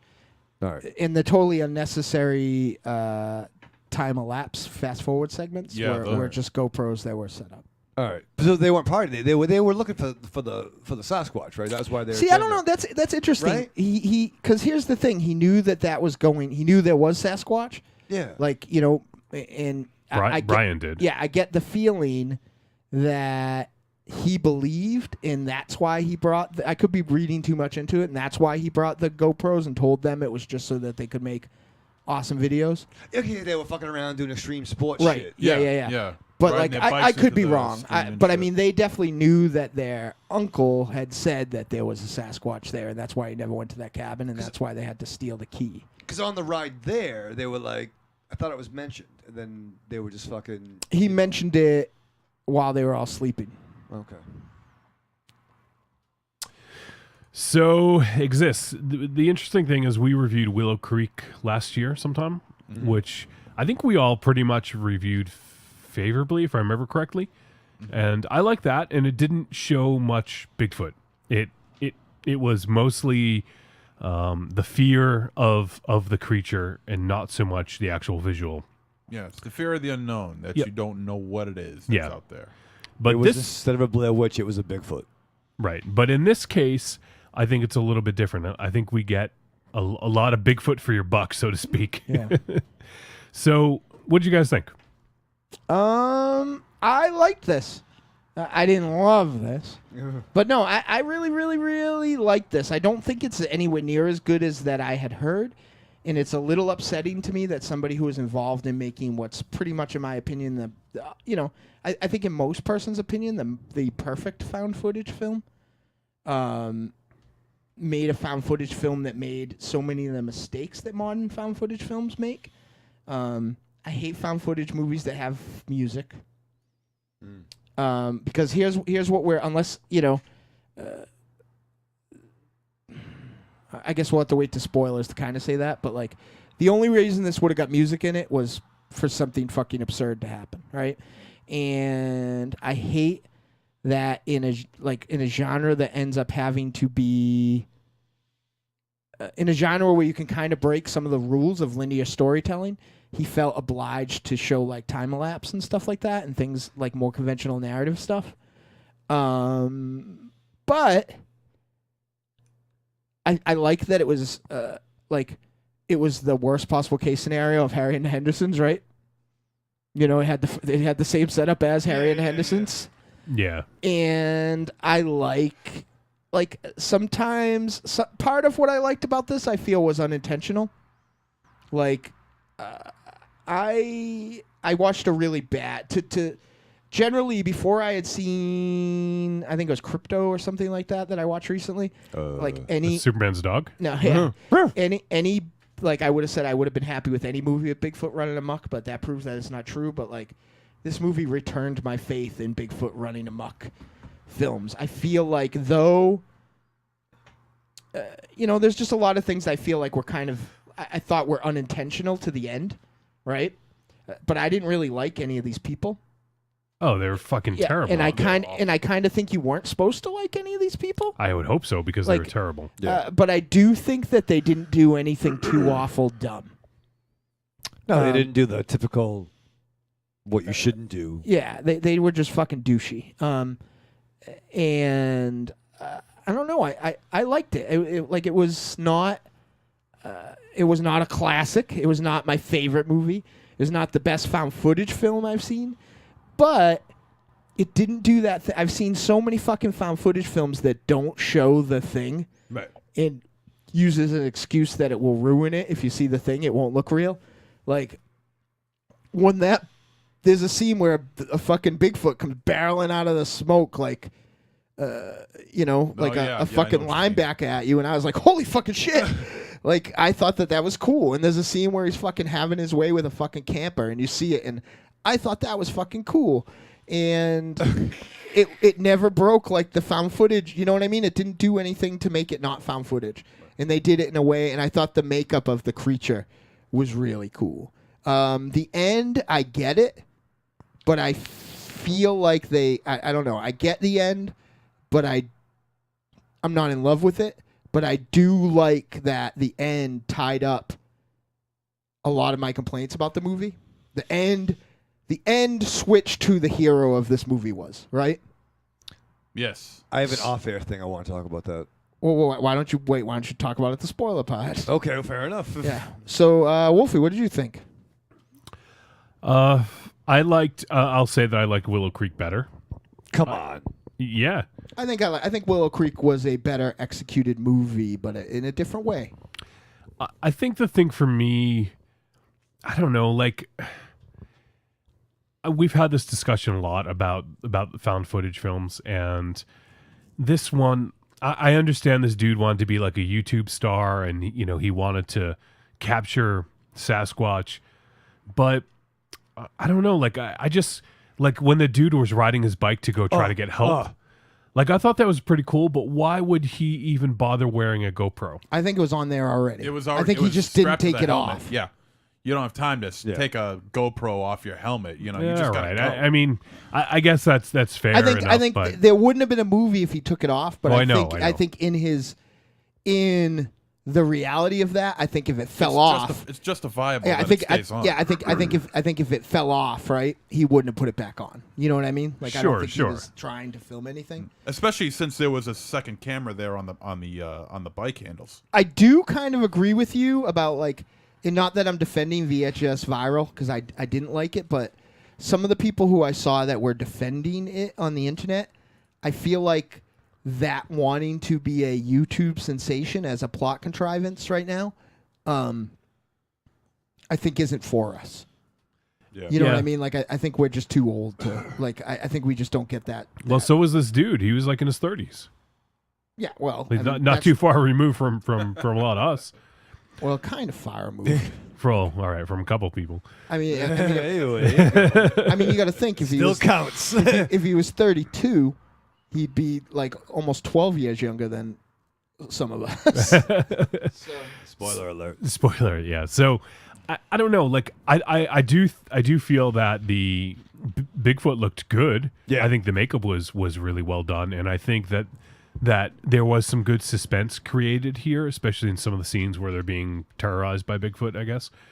But I want to know, like, they've seen the commercials. Why the fuck did they steal his beef jerky? But he was a fucking dick. Sasquatch was an Yeah, asshole. he was a dopey Sasquatch. He was No, he unrelenting. Like he fucked the shit out of their shit. party. Yeah, I was surprised. Like I was worried that there was like the potential to get Sasquatch sexual assaulty. Like I was, I felt like there was a potential for it to go there. That's a movie. After that is a after the movie. kid that reminded me of if the Rev and the guy from the Battery had a baby, was peeping on the those people getting down in the woods. Luke Cage and the other girl. You know, I thought now that they had established that he was filming everywhere, like there was the potential for, unfortunately, that. I'm glad it didn't go there. But like, I just think like, what's a good example of this? Tell me if you understand where I'm coming from. I love Leonard Cohen, right? Okay. I love his nuances. I love his deep songwriting. Yes. I love everything about it. It moves me, right? But Everybody knows this. I feel like the difference between Willow Creek and maybe this is that I'm not gonna like ride down the road today blaring that in nice 70-degree weather with the windows down. And I think that this is the AC/DC to Willow Creek's Leonard Cohen. Like the Sure. You know what I mean? Like, yeah. You know, I think that this is like especially surprising because of who made it. But I think that if this isn't fun for fun's sake, like there's a tonal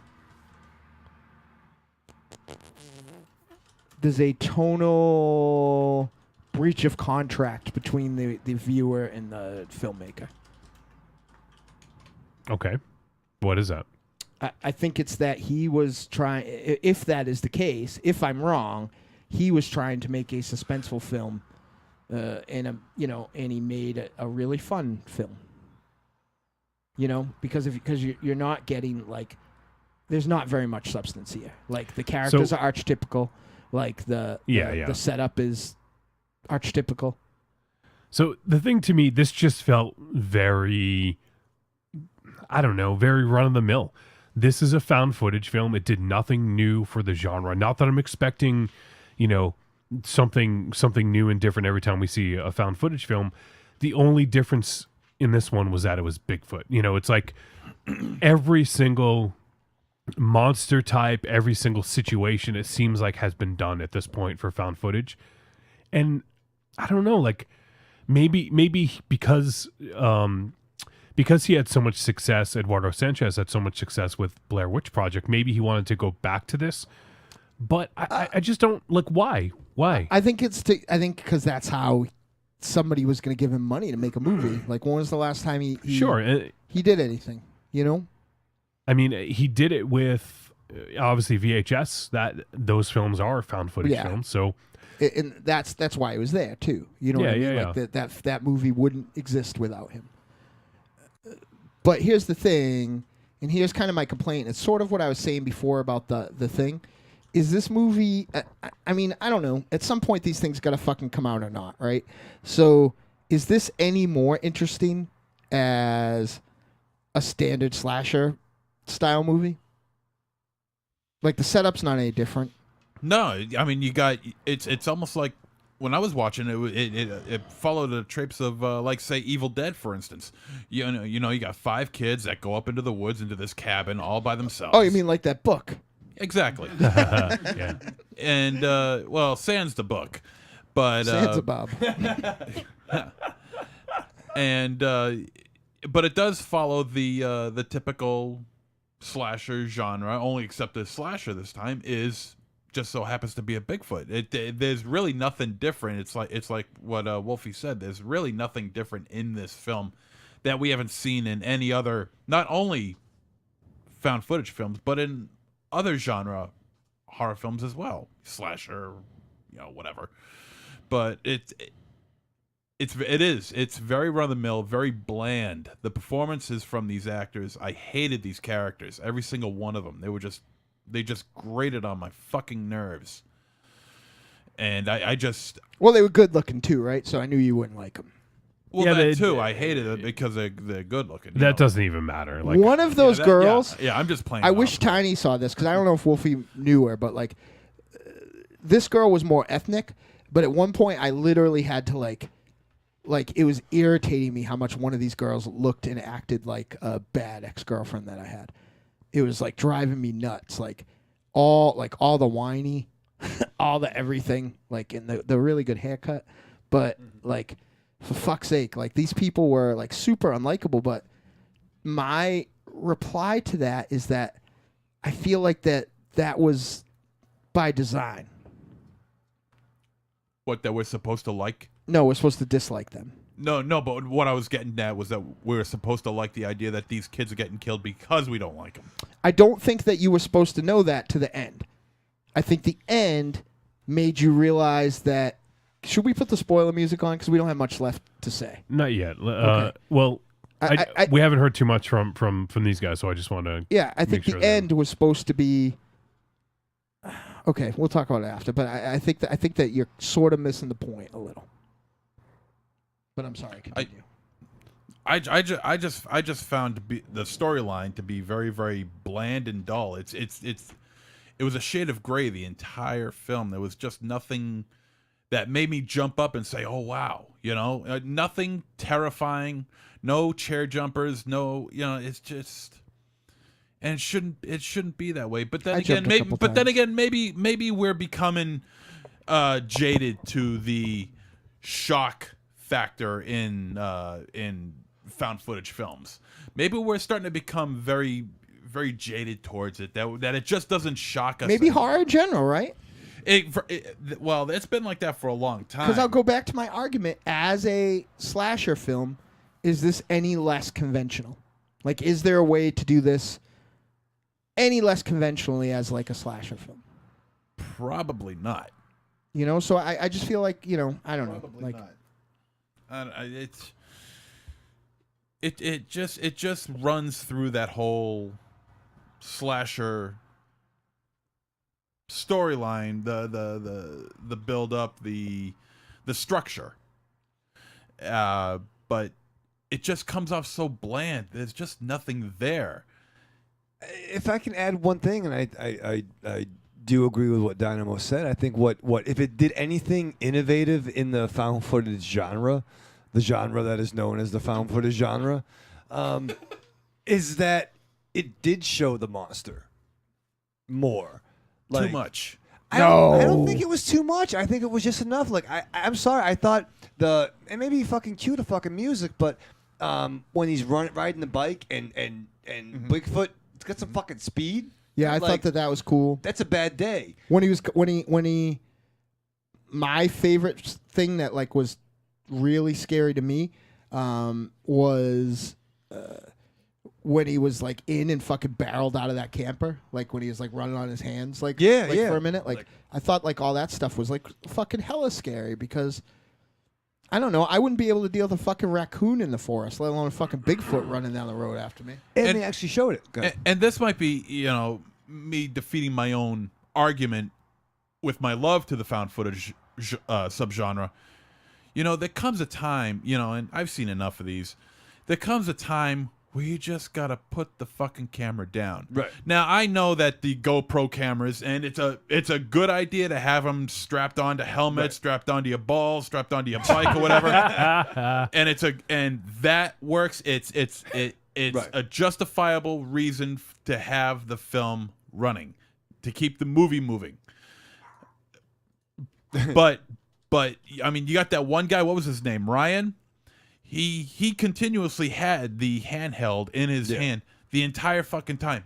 You know, there comes a time where you just gotta put the fucking thing down. Yeah. You know, if you got other cameras, let them do the work. I read an interesting kind of counter argument to that, because I'm definitely in that camp that you are too.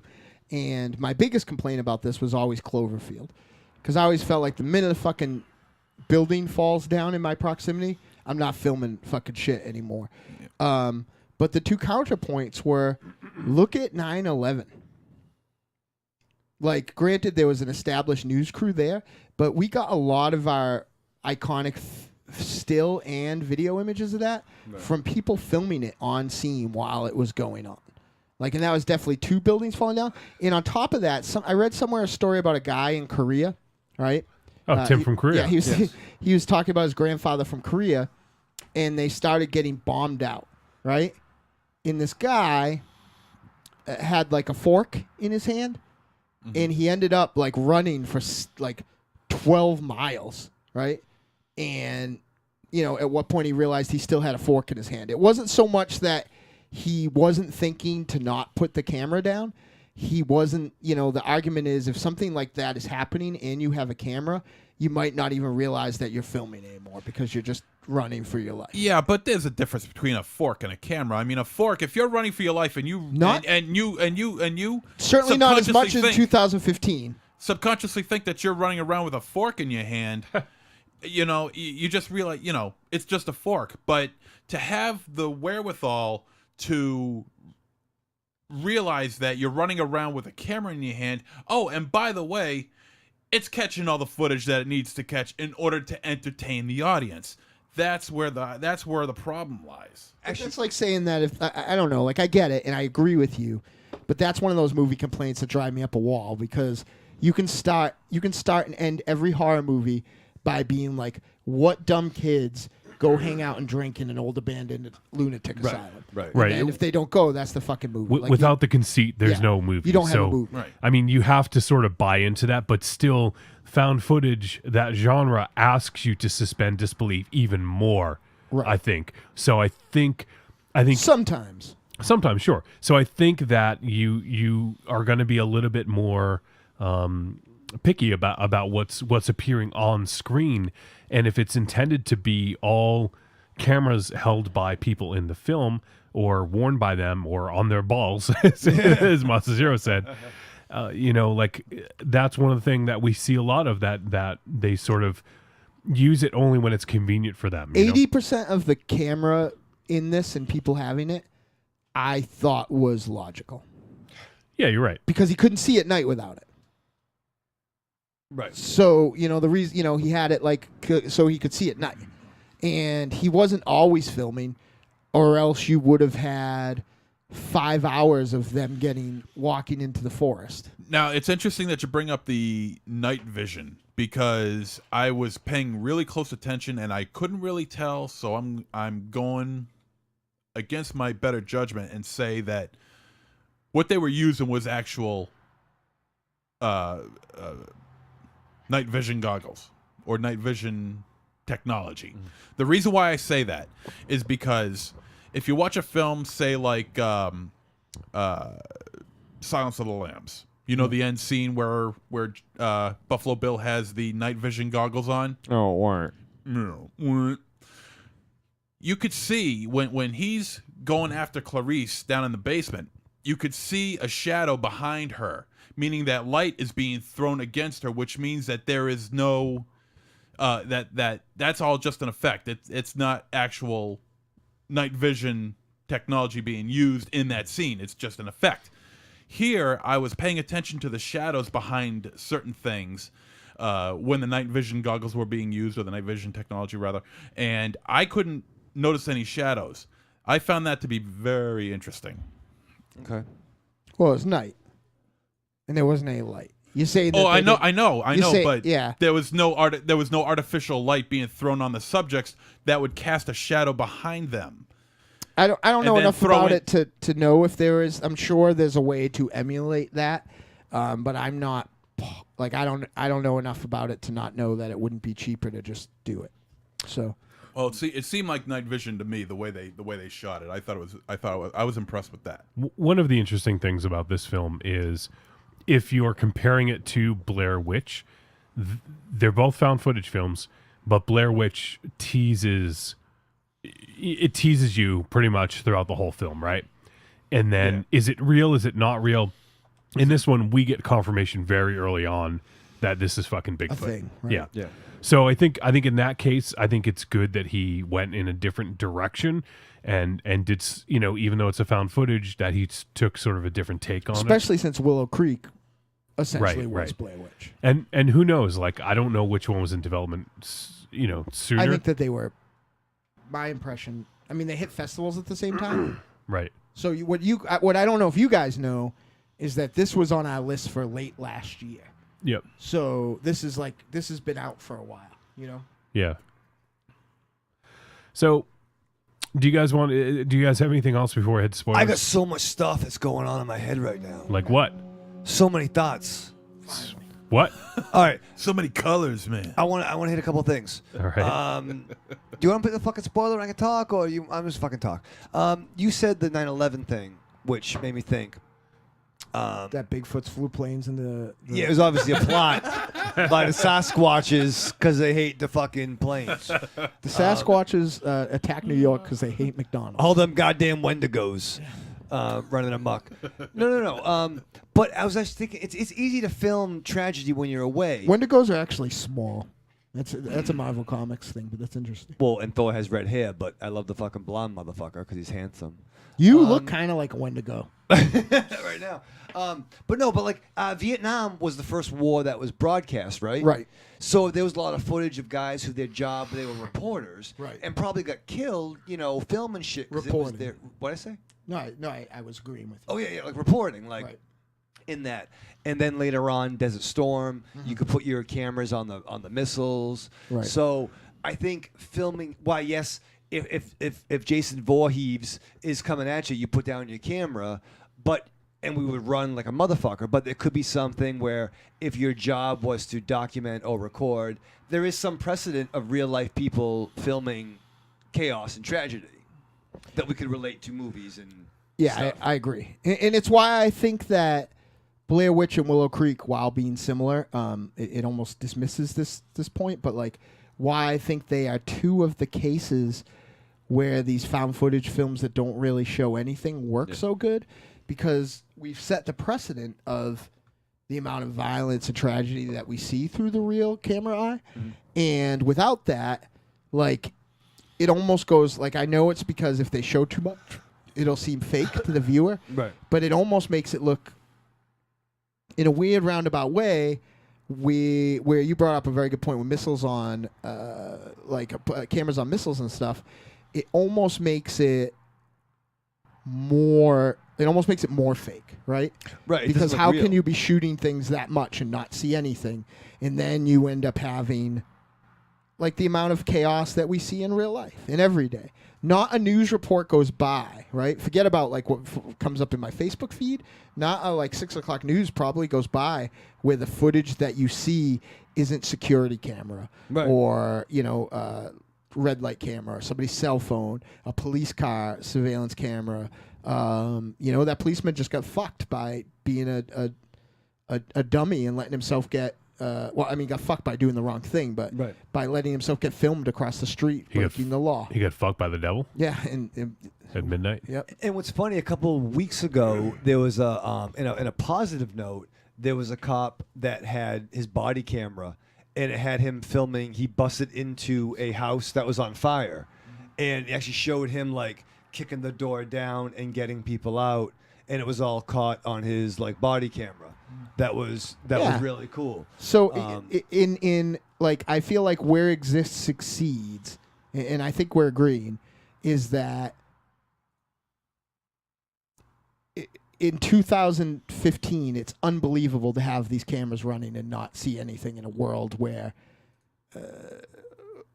there are cameras running 24 hours and we're seeing everything from those cameras. Right. Like the professional camera shots in now are really just there to have the talking head, to have the static intro, to intro this other, Like, and there was a robbery and security footage showed, or this person filmed this plane crashing down, and whatever else, or this fire, that's what those cameras are for. The news is actually getting made by the people on the street, which is, I think, why in the American subconscious, like why these films are so popular and why this kind of contrivance-ridden subgenre is so durable. Mm-hmm. You got to think, like, even though there's a big jump in between Blair Witch,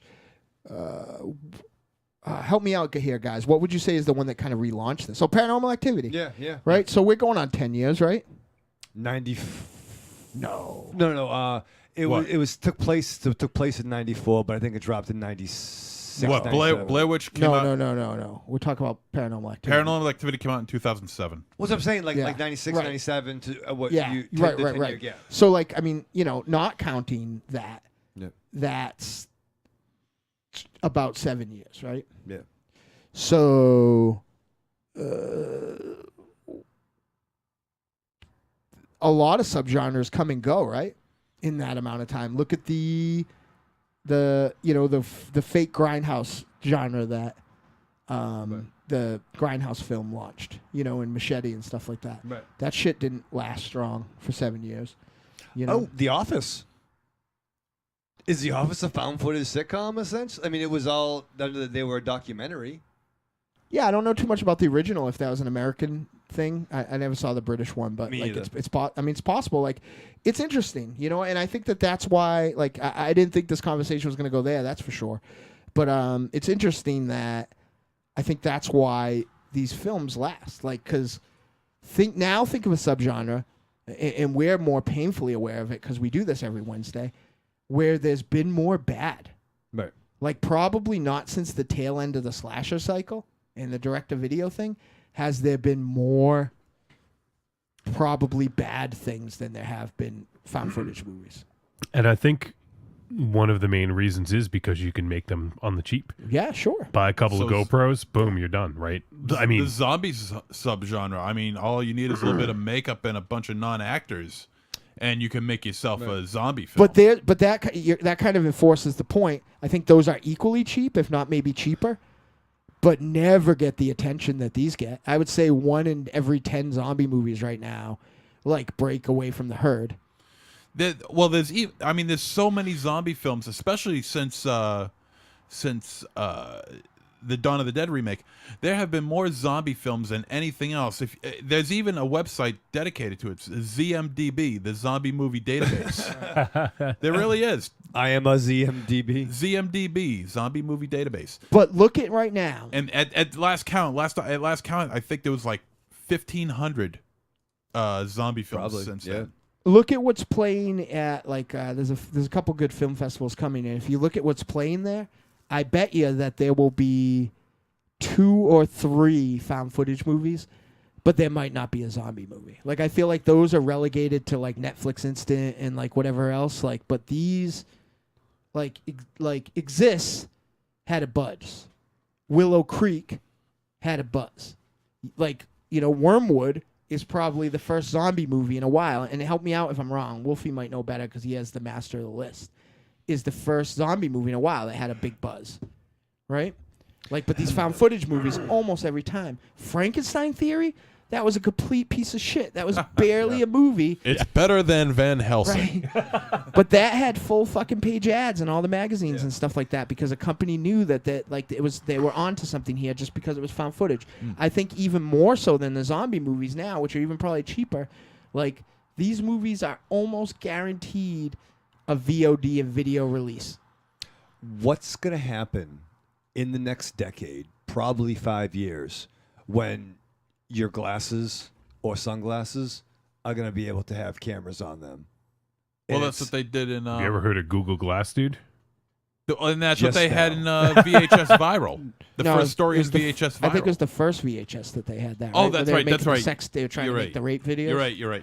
Well, I'm saying, like, when it's that accessible, when you don't have to hold a phone to record the action, when it's something that it's all point of view. And those are some pretty cool websites too. I mean, you can film with your fucking watch pretty soon, right? Right, like when we can just, I could have a fucking camera on my earring. You know what I mean?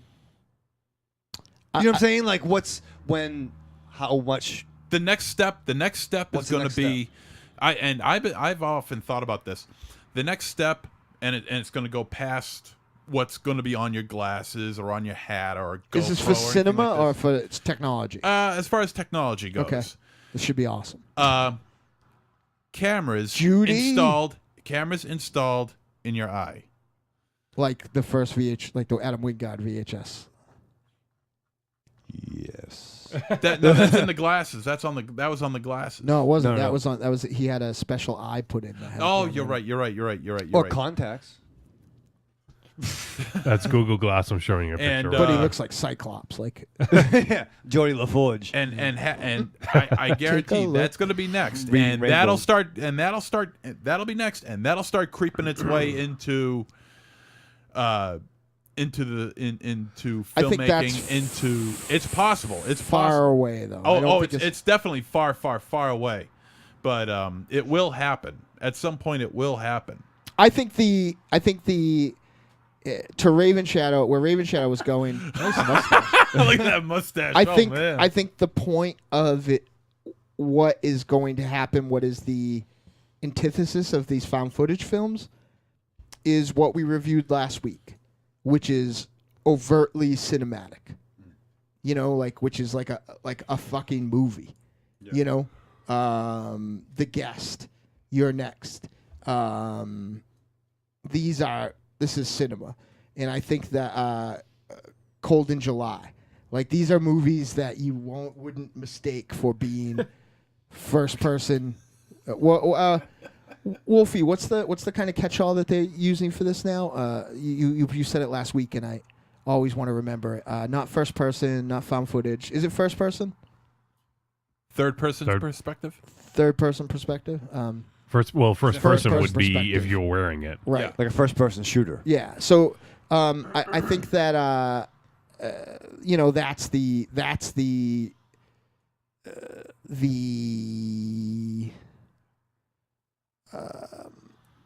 model. That's cinema's immune system's response to these found footage films. I think. I don't know if you guys think or you agree or not. I want to do like a side scroller movie. Just like a side scroller action. Oh jeez. I feel like Dread was had elements of that. Oh shit! It's fucking Mario. But I mean, it's me. I'm a stereotype. Now you had one other. Was that like the? I felt like you had some more things simmering under the beard there. I totally did, and I forgot it. Okay. It was something Johnny said that catalyzed it, and that was my blow my mind moment. But then we got distracted. Oh, we're talking about Jack Links. Nice. No. You got beef jerky right now? That totally. I did eat it earlier on the show. That is something that kind of hurt this film, though. I think at least for us, we've had since this came out versus when we saw it, we've definitely had 6 months of Jack Link commercials. And I think Bigfoot jokes. Bigfoot is not cool, man. No, Bigfoot is fucking the coolest. Well, I don't think so. I mean, he's pretty cool. Yeah, he's fucking good. I've always wanted. He's very misunderstood. I've always wanted to make, like a movie about a rabid Bigfoot. Rabid granny Bigfoot. Like fucking just tearing and eating babies. Bigfoots are cool, man. They're not cool. They are cool. I mean, he's no Boston Yeti, but come on. He's no Puckwudgie.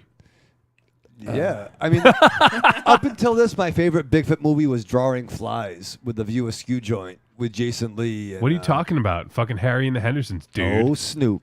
Forgot about that. He was nice. He was a nice guy. He was like the E.T. of Bigfoots. Mm-hmm. No, I don't like the Bigfoots. Right. I think he's cooler than, say, the Loch Ness Monster. Nessie? I like Nessie. I mean, I do like him cool. I watched that other Zach Penn, I watched that Zach Penn documentary about the E.T. cartridges in the landfill. Oh, yeah. And he referenced the film he made with Herzog about going to look for the found Hedgehog. Messy. All right. Well, I think we've exhausted. Let's go. Do you want to do some spoiler? Yeah. Yeah. All right.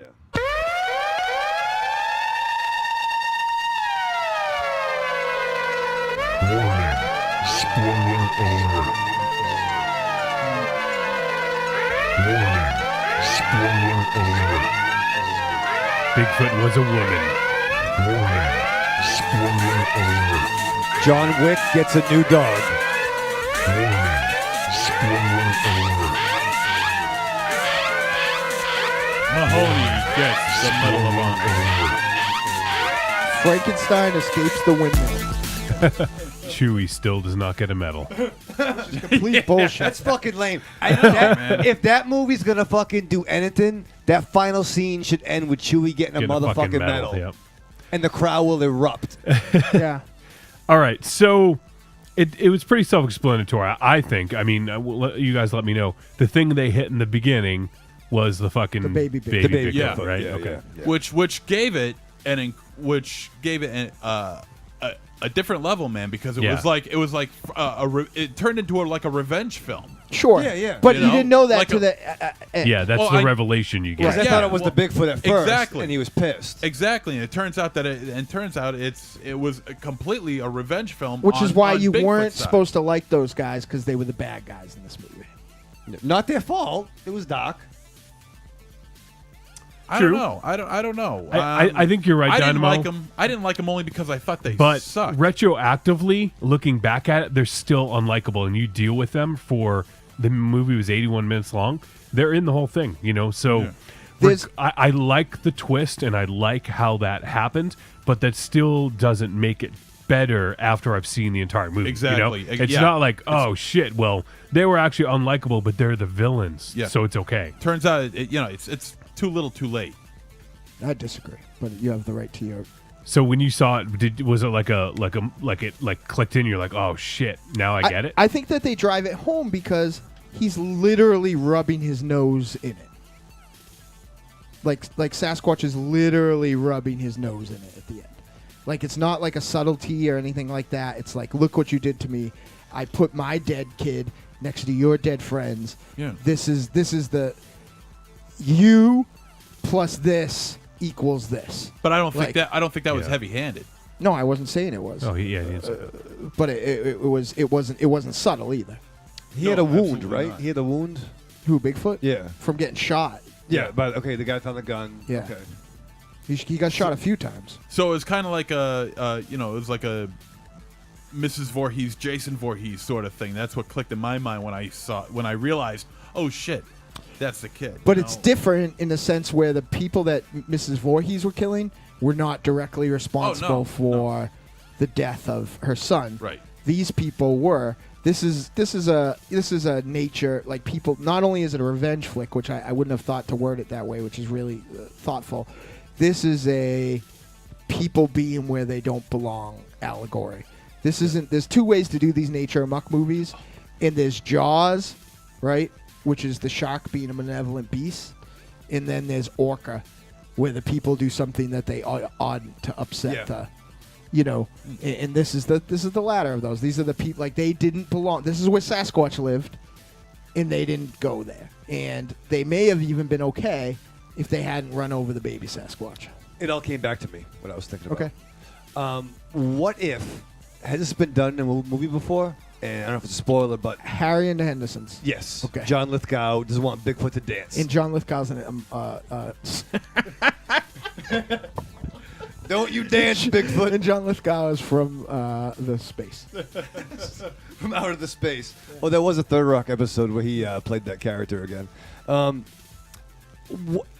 We talked about how there's the culture of wanting to be an internet sensation.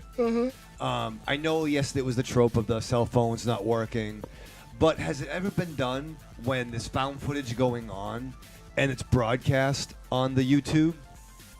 Like, it would have been interesting if they... You mean like broadcasting live? Yeah. Well, in a sense, Halloween Happens Resurrection. it happens every week on Trick or Treat Radio. On iTunes, Stitcher Radio. Halloween Resurrection is one that comes to mind. I It's sort of wish like that. I wish I Really? knew what it was, but there's actually a BBC fake news broadcast that was about broadcasting from a haunted house. Okay. And they had all, stuff. Well, it reminds me of Dead Set. I don't know if that's what you're thinking of. It wasn't BBC, but it took place on the set of... not the zombie one. Okay. This was like a ghost thing. Okay, Dead Set took place on the set of Big Brother. Right.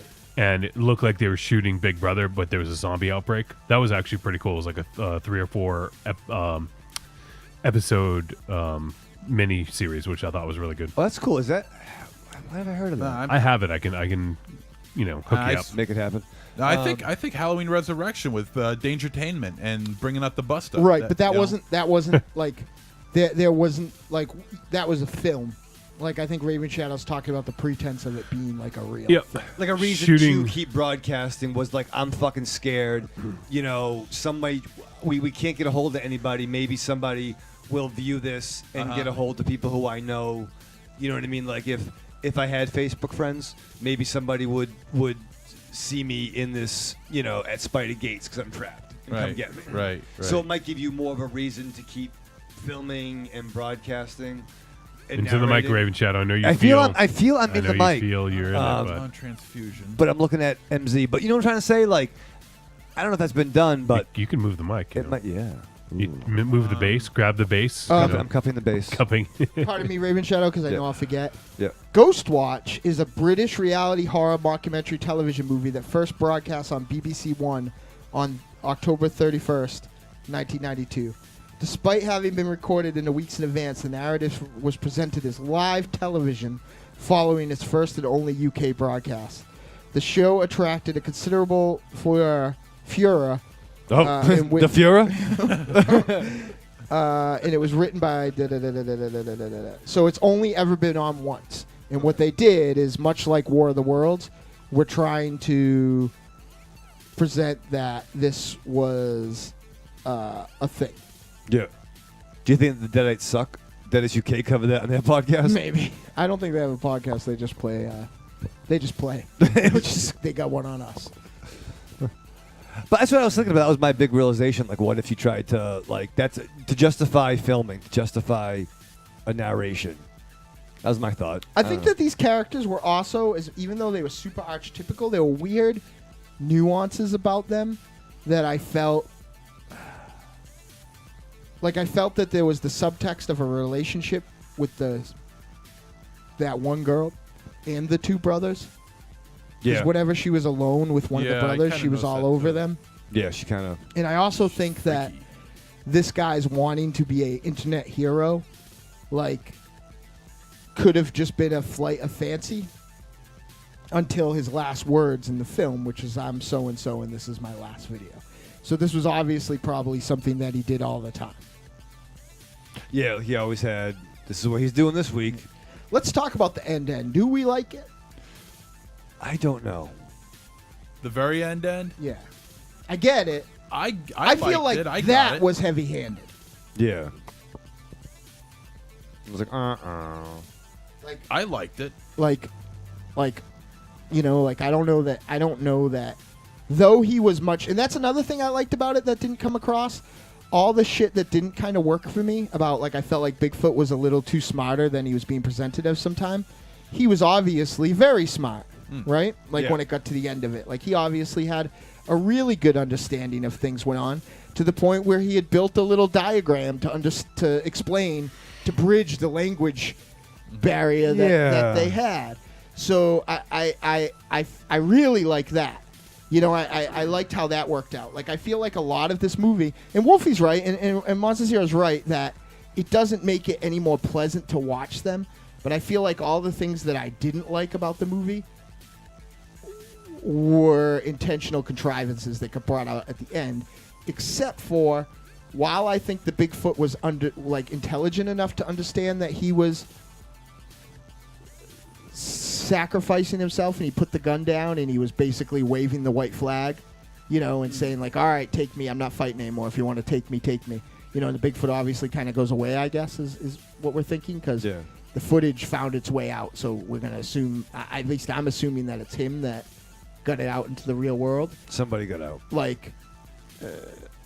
Why? It had to be him, because I guess that this could be a movie thing, but that thing's not going to last too many rain showers or, just being out in the woods, right? Right. So I think, though somebody would have had to go collect all the GoPros, I think that it was an interesting ending, but I don't think it worked because I don't think that. I think that what you were saying is that, like the Bigfoot was saying, like you're right. It's like it was like a war metaphor, maybe. I don't know how to word what I'm trying to say, but it was like you're right. This violence just begets violence. Whoa, and I feel like even though they did make the in the end of the day the Sasquatch intelligent, like I don't know that he was necessarily that intelligent. I don't know that most of the people that he killed were that intelligent. So I just don't know if the end works 100% for me. I don't know if I also don't know if I would have liked it anymore if it would have ended with a neck snap and him falling dead-eyed in front of the camera. Right. Yeah. Well, we've seen that too many times. Right. I don't know. I like the ending and I buy into it. But I felt that the Bigfoot pretty much said to, I think the character's name was Ryan. He basically said, basically saying to Ryan, Ryan's begging for his life. Please, please, please, I beg you. It was an accident. I think the Bigfoot was actually starting to believe him that it was an accident, and I think at the very most he would just he heard him. Do you think he was more apologizing, and that's why? Ryan? Yeah, not begging for his life, but just saying like, we really didn't mean to. Yeah. I mean, but then again, if you do that, if you believe that, then that negates the whole concept of all of us thinking that these characters are nothing but a bunch of total douchebags and we hate them. Well, that's the arc, right? Like they were self-centered city people, and he was brought through a situation that made him better people. Or maybe he's just trying to be shifty enough to get out of there with his life. Well, I don't think he would have done that. I think that's a pretty complex bluff to try to draw from that. He got on his knees and turned his back. Like, he basically put himself in the typical, almost like subservient position. I mean, that Bigfoot could have given him the big baloney for all he wanted. I don't know. It's possible to think that it is openly possible to think that that this Bigfoot just said, okay, I scared the shit out of you. Everyone else is dead, but I've scared the shit out of you. I'm pretty sure that Bigfoots don't speak English for the most part. Maybe it's like you hear an animal whimper, that we don't speak dog, but we know when they're hurt. Well, I think the point was he was more intelligent than an animal. Like, again, he went to great lengths to bring everyone he killed to the same place that the child was killed, to bridge the language barrier to basically say this is why this happened. Yeah. I think we're ready for verdict. You guys? I do. Okay. Right. Let's do it. Nobody cares what I have to say. We did way too much spoiler. I made the mistake of saying that somebody said I was good at this, so now nobody cares anymore. The Raid 2 was awesome. It is. Did you see it? No, I want to. You're not even a boy. Trick or treat, baby. I wonder if people would say you're a trick or a treat. Trick or treat, motherfucker. Danger team. All right, let's go ahead and give this film a verdict. Raven Shadow, why don't you kick it off? Hey, it's fine. It was better than the Bobcat Goldthwait joint. I would say it was a tepid treat. Check it out. It's fun. You see the monster. The monster. Dynamo. I think this was a treat. I think I would have thought it was a treat without the ending that made it all a little bit smarter than it seemed like it was. I really enjoyed this. It was a treat. MZ? Nice, clever little twist at the end, but just not enough to save this flick as far as I'm concerned. I thought the performances were terrible. I thought the storyline was bland. It was just nothing there to excite me. The ending, though, was a nice twist, but it just wasn't enough to save this film. This is a trick. I almost exactly agree with MonsterZero. I just felt like this has been done so many times. We've seen found footage. This does nothing new for the genre. Not that I expect it to, but it would have been nice to see something a little bit different. It just features Bigfoot. It's a found footage film with Bigfoot, and we've seen that in Willow Creek. So, well, I know they came out around the same time. I disagree, though, in a way. I preferred. Well, all right, fine. What's a found footage movie that shows the monster as much, though? I preferred Willow Creek to this, and I agree. I do too. With MZ. I feel that the twist was nice, and it definitely made you think about. It made you reevaluate everything you had seen up to this point. But I feel that it wasn't enough to save it because I was so annoyed by all the 5 main actors in this. I thought they were horribly unlikable, and I just didn't care for them. And in the end, it turns out to be sort of a revenge flick, but it still didn't save it for me. So I was kind of on the fence, but I'm going to go and say that this is a trick. So it is half and half, 2 treats, 2 tricks. You make your own damn mind, all right? Next week. Oh, shit. Dynamo, you all lubed up? I am. Do you know what we're doing next week? I do.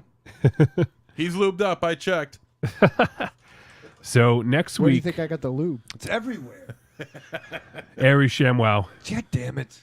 Next week, we are going to review the directorial debut of Ryan Gosling. Oh, Snoop. Lost River. Oh, God. Dynamo, are you panting? I can't fucking wait. Also, Christina Hendricks in this, and like, Whoa, hey now. yeah, I like her.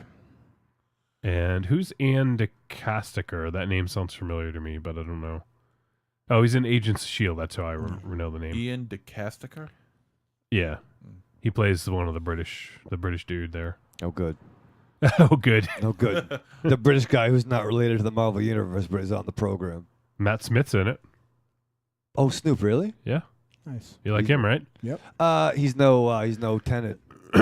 You mean he's no Scott Baker? Is that his name? Tom Baker. Tom Baker, sorry. No. Scott Baker. I would say of all the ones I've seen not in Doctor Who, Tenet is the one that I'm most intrigued by. He's going to fucking rock the shit out of the Purple Man.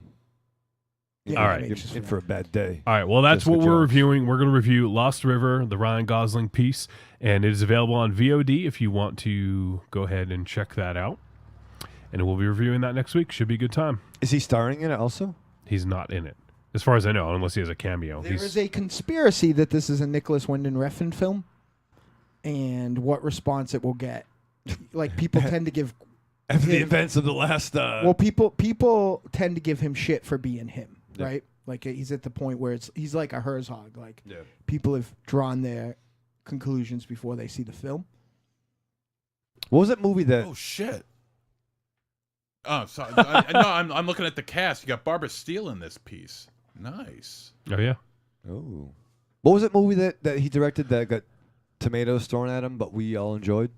I even enjoyed? Only God Forgives? Was Yeah, that the take one? off the fucking Yeah, dress. people were furious about that, and I thought that was fucking great. So I like that a lot. So that's what we're going to review next week. That should be an interesting discussion. None of us have seen the film yet, but it should be interesting. So we will be doing that, and we're running a little, well, not late, but we're going to skip a break, and we're going to go right into feedback. So last week, MZ, you talked about a contest. Yes, I did. And we unfortunately only got 2 entries. But let's go ahead and take a listen. We got 2 voicemail entries. Oh, nice. So do you want to hear from John or Timmy? Surprise me, man. All right. Well, let's go with, we got an entry from John. Let's check this out. All right. Hey, Trick or Treat Radio, how you doing? My name is John Doe, Smith, and I heard you guys were holding a contest, and the winner was going to get a ticket to Boston Super Mega Fest. So I looked that up online at the library, and I saw some pictures of celebrities and lots of kids running around, lots of boys running around, tight outfits, and masks that make it hard for them to be identified. And I thought, yeah, this sounds like fun for me. So count me in, and tell you guys what, you guys pick me, and I'll give you a ride over. I got a van. It's really great. It's got soundproof interiors, new shocks, tinted windows, so nobody can see inside of it. It's really cool. And if you guys like airbrushing, I got a great picture. I got a design. It's the Teenage Mutant Ninja Turtles, and they're all holding up a sign that says "Free Candy" inside. Wow. Yeah, it's a great van. So hopefully you guys will pick me. Please disregard this message if Boston Super Mega Fest takes place within 50 yards of a school. Thank you. Bye. Well, I don't know. Does it? We'll have to find out, I guess. Well, there you go. There's entry number 1, MZ. All right. What's the other option? The other option is Timmy. Let's hear from Timmy. Hi, Trick or Treat Radio. My name is Timmy. I would like to go to Super Mega Fest with MonsterZero because that was where I told the Make-A-Wish Foundation I wanted to go. Well, unfortunately, they couldn't get tickets in time. I almost got a pair from a Christian Wish Foundation, but that all fell apart when they found out my parents were named Adam and Steve. Thanks for nothing, Indiana. The main reason I'm dying to go, no pun intended, is that I would like to meet my favorite wrestler, Chris Jericho. To me, Y2J was very popular, yet completely underrated, just like the ability to walk. If I met Chris Jericho, I would tell him that one of the happiest moments of my short life was watching his old matches on the WWE Network the day before they had to surgically remove my eyes. Thanks for nothing, tumors. In conclusion, I just want to say I'm a big fan of your show, and if you pick me, it will be one of the greatest things anyone... Oh, no. Oh, shit. Code Blue. Never mind.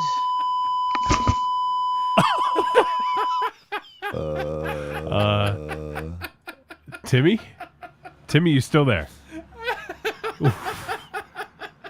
Rewind the tape. Play back the entire message. I think it's evidence. I guess we know who the winner is. Oh my God, Timmy! I think Timmy should win. It was Make-A-Wish. Yeah, but I don't feel like dragging around a corpse all day long. You've seen Weekend at Bernie's. Weekend at Timmy's. All right, I'll get him a pair of glasses and Weekend at Super Mega Fest. That's a MZ and Dead Timmy. Cosplay. Weekend at Bernie's at Super Mega Fest. That'd be fucking good. That would be good. November's coming. We can do that. We could just gotta find a corpse. We don't got a real corpse. We'll just drag someone around. Timmy. You know, All right, we'll get Timmy to do it. So they both win? So well, it's up to MZ. Look at Dynamo. Wow. Tough choice, I know. It is a tough choice. It really is. Much tougher than it seems, but because hey, I mean, in a van with kids and candy, I mean, who would say no to that? Most parents. Oh, the true. law. But he's driving though. But he is driving, yeah. Which is a big plus. And then there's dying Timmy. Timmy. I think he's unfortunately dead. He might be dead. But you know what? How much trouble could it be to lug around the corpse of a little boy?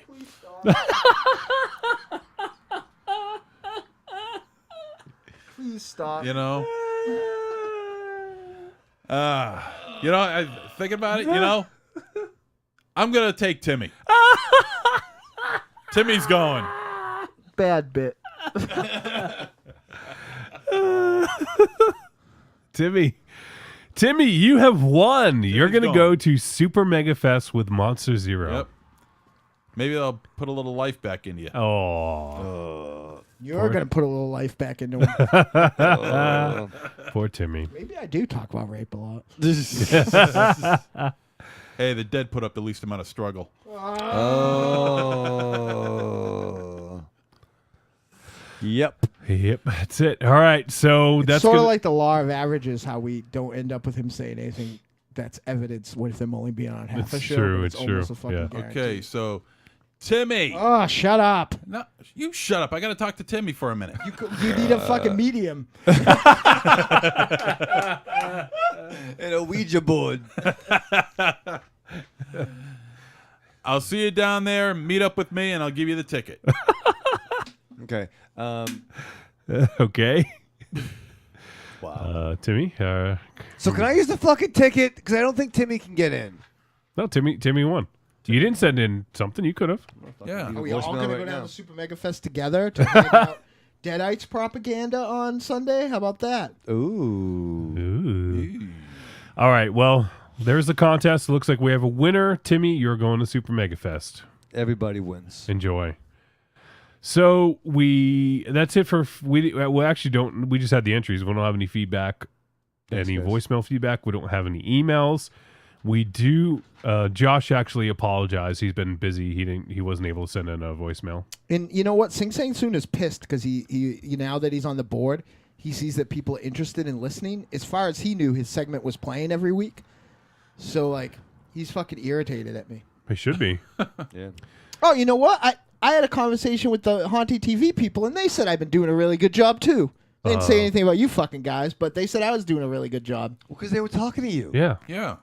Well, I mean, they didn't have to. Wait, did they say it like this? You do a really good job on the podcast, Dynamo. What difference does it make? We Makes a really big enjoy difference. your contribution. You're really, really good. Well, yeah. What's the We difference? love the the rave. difference. The difference is actually like earning a medal in an event and actually getting a medal in an event just for showing up. The only medal you ever got was fucking shrapnel. So don't tell me about medals. Fucking just the lead in the paint you chips can't you ate. just because the fucking marathon's coming up. I don't want to hear about your special Oh, Olympic Jesus. qualifications. Come on. What? No, that's not what I meant. Come on. That's not what I meant. Talking about shrapnel. No, Jesus that's Christ. not what I meant. And you talk about me. That's not what I meant. Let me hide my face Yeah, like yeah. Dynamo. I'm Yeah. so ashamed. How do you talk about shrapnel? That's and not think- what I meant. Jesus. That's not what I meant. On the You're- second anniversary, Yeah, too. you're fucking outrageous. Jesus Christ. Yeah. Even I'm I gonna give wouldn't you go there. feedback and say you're a heartless bastard. Not what I meant. Even I wouldn't go that far. Jesus Christ. You see how it happens? Is this bit done yet? It can be misconstrued. I can't do it no more. You know what? Is Aaron Hernandez going to be there too? Yeah. Sign a long-term contract. I like when With you the wear a penal tank top. league. You know why? Why? Because we get to see the coat hanger scars from when your parents tried to abort you Hey! when you were 16. All right. It was not a marathon joke. And, Whoa! Don't might be- explain it. That might be the most outrageous thing you've ever said. It wasn't meant to be. We'll let the listeners Yeah. decide. Zanaya Jerkoff. Give us feedback. Yeah, Did will he Zanaya mean that? Jerkoff be there too? Who? Jesus Christ. Who? Don't. You're just mad because people like me. It doesn't even have anything to do with the fact that they don't like you or like you. You two are so fucking bitter. It bothers you that people like me. Is that why I'm smiling right now and laughing? Yeah. Belial says this bit is a PR nightmare. Did Raven Shadow write it after another Weisenheimer bender? I didn't say anything, Belial. Belial, I wish that we wrote bits. Unfortunately, we don't plan anything. I Yeah, wish this we is did. all off the cuff, man. You're giving us too much You credit. think? And GSBH says the beard on Raven Shadow is the tar built from the nicotine. Yes. It's true. So May 5th, May 2nd, May 2nd. Lucky yeah. Dog Music Hall, Nocturnal Creatures. There'll be shrapnel all over the fucking place. He's referring to the Flash villain. Yes, there you go. He gets, The Flash, like the Flash from a Bond. Stop talking. Stop talking now. Stop talking now. Oh my fuck. Stop. Stop talking. Oh my fuck. Oh, not the children. We're sorry. We're sorry. All right, we gotta get a couple tweets to get to, and then we'll wrap up. Haunting TV tweeted at us and says, If Raven Shadow were turned into a zombie, what would his new catchphrase be? ... Zombaleo. Oh! Zombaleo! That's a new. You were a little too animated there. Zombaleo.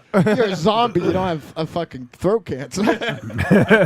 Zombaleo. My name is Kane. I want to eat your Yeah. balls. We have I love you, X-Bar. I'm gonna strap a GoPro to your balls. We have a tweet from Kieran McCormick, who apparently went way back in the archives and listened to our episode of VHS 2, and said, tweeted at us and Jason Eisner and said, "Can I see the Gary character in real life, please?" Gary's the one that wore the Raiders of Atlantis shirt. Oh, Snoop. That he tweeted us about. Haunting TV says, this is from last night. It is now 12:30-ish in the morning on Wednesday. I'm already jonesing for your next episode.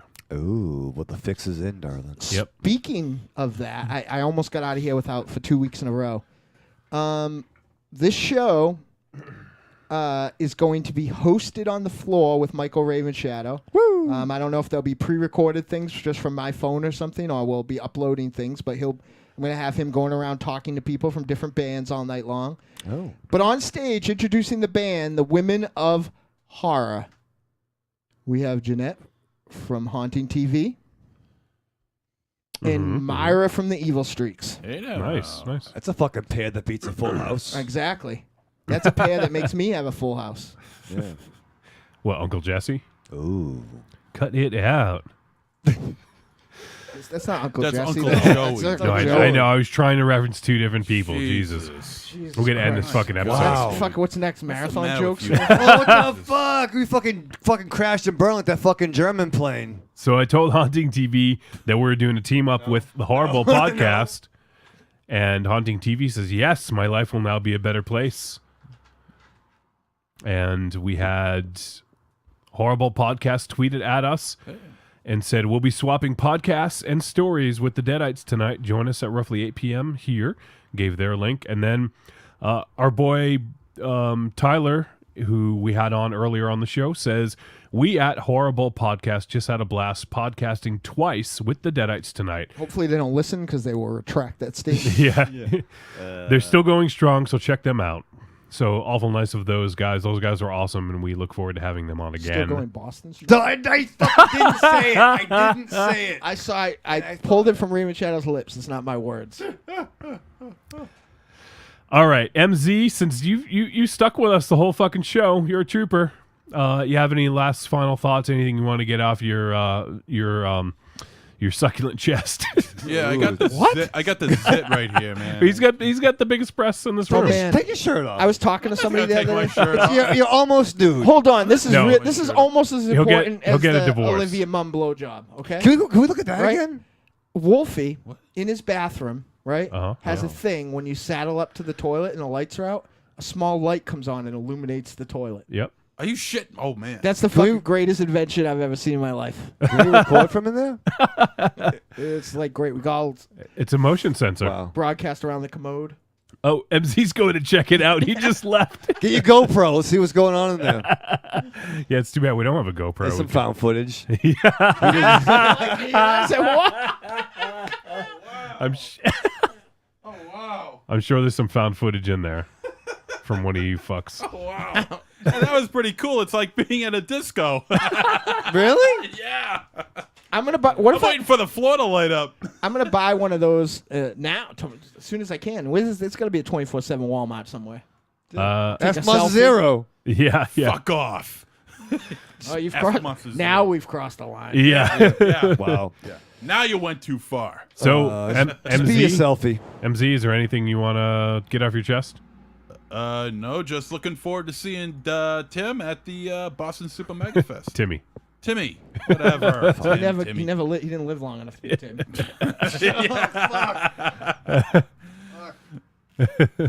No, but Timmy, I will be seeing you at the Boston Super MegaFest.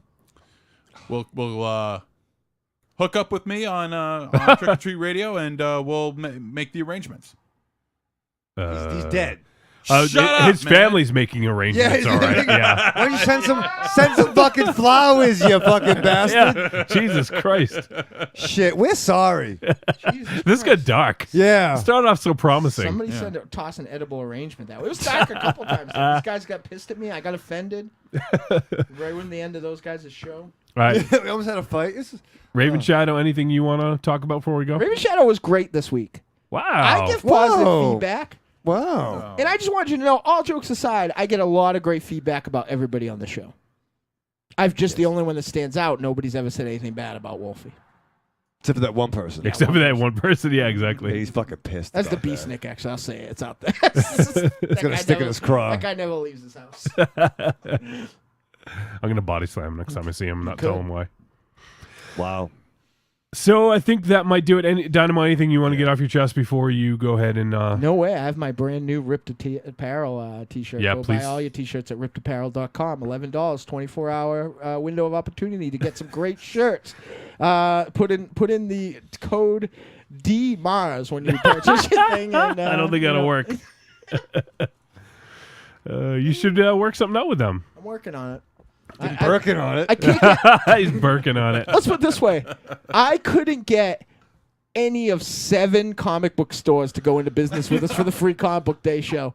And as I'm sitting alone in my house like a fucking asshole, I'm like, why could that be? Why does anybody want to deal with us? At the end of this episode, that's a big I'm done. Well, I don't understand why any of these comic book stores don't want to work with this podcast. I don't get it. It doesn't make any sense. I don't know. Something will come to you. Well, at least HorrorBull Like an Podcast. explosion. At least the HorrorBull Podcast likes us. Yeah, why would they not want to be affiliated? This whole show's been like a fucking pressure cooker. So You guys fucking guys. You fucking guys. I get blamed all the time. Come on, Dad. and We'll you're have still a gonna blast. get You fucking you. Why are you still here? and you're still gonna get blamed. Aren't you gone? Yeah. No. All that crazy shit you say and you fucking think formula, whatever the fuck. I don't fucking know. I don't know. We're almost to the finish line of this show. You so- motherfucker. You goddamn motherfucker. Goddamn motherfucker. Hey, don't worry, man. Don't. We're almost on our last leg. That's wrong. That's wrong. That's bad. Fucking wrong. Dynamo, you have the power to end this. Remember, children, wherever you go, there you are. Thank you for tuning in to episode 142 of Trick or Treat Radio. Thank you to Tyler and Bryan from the HorrorBull Podcast. Go check those guys out because they are fucking cool, and we look forward to having them on again. Join us next week when we review Lost River from Ryan Gosling.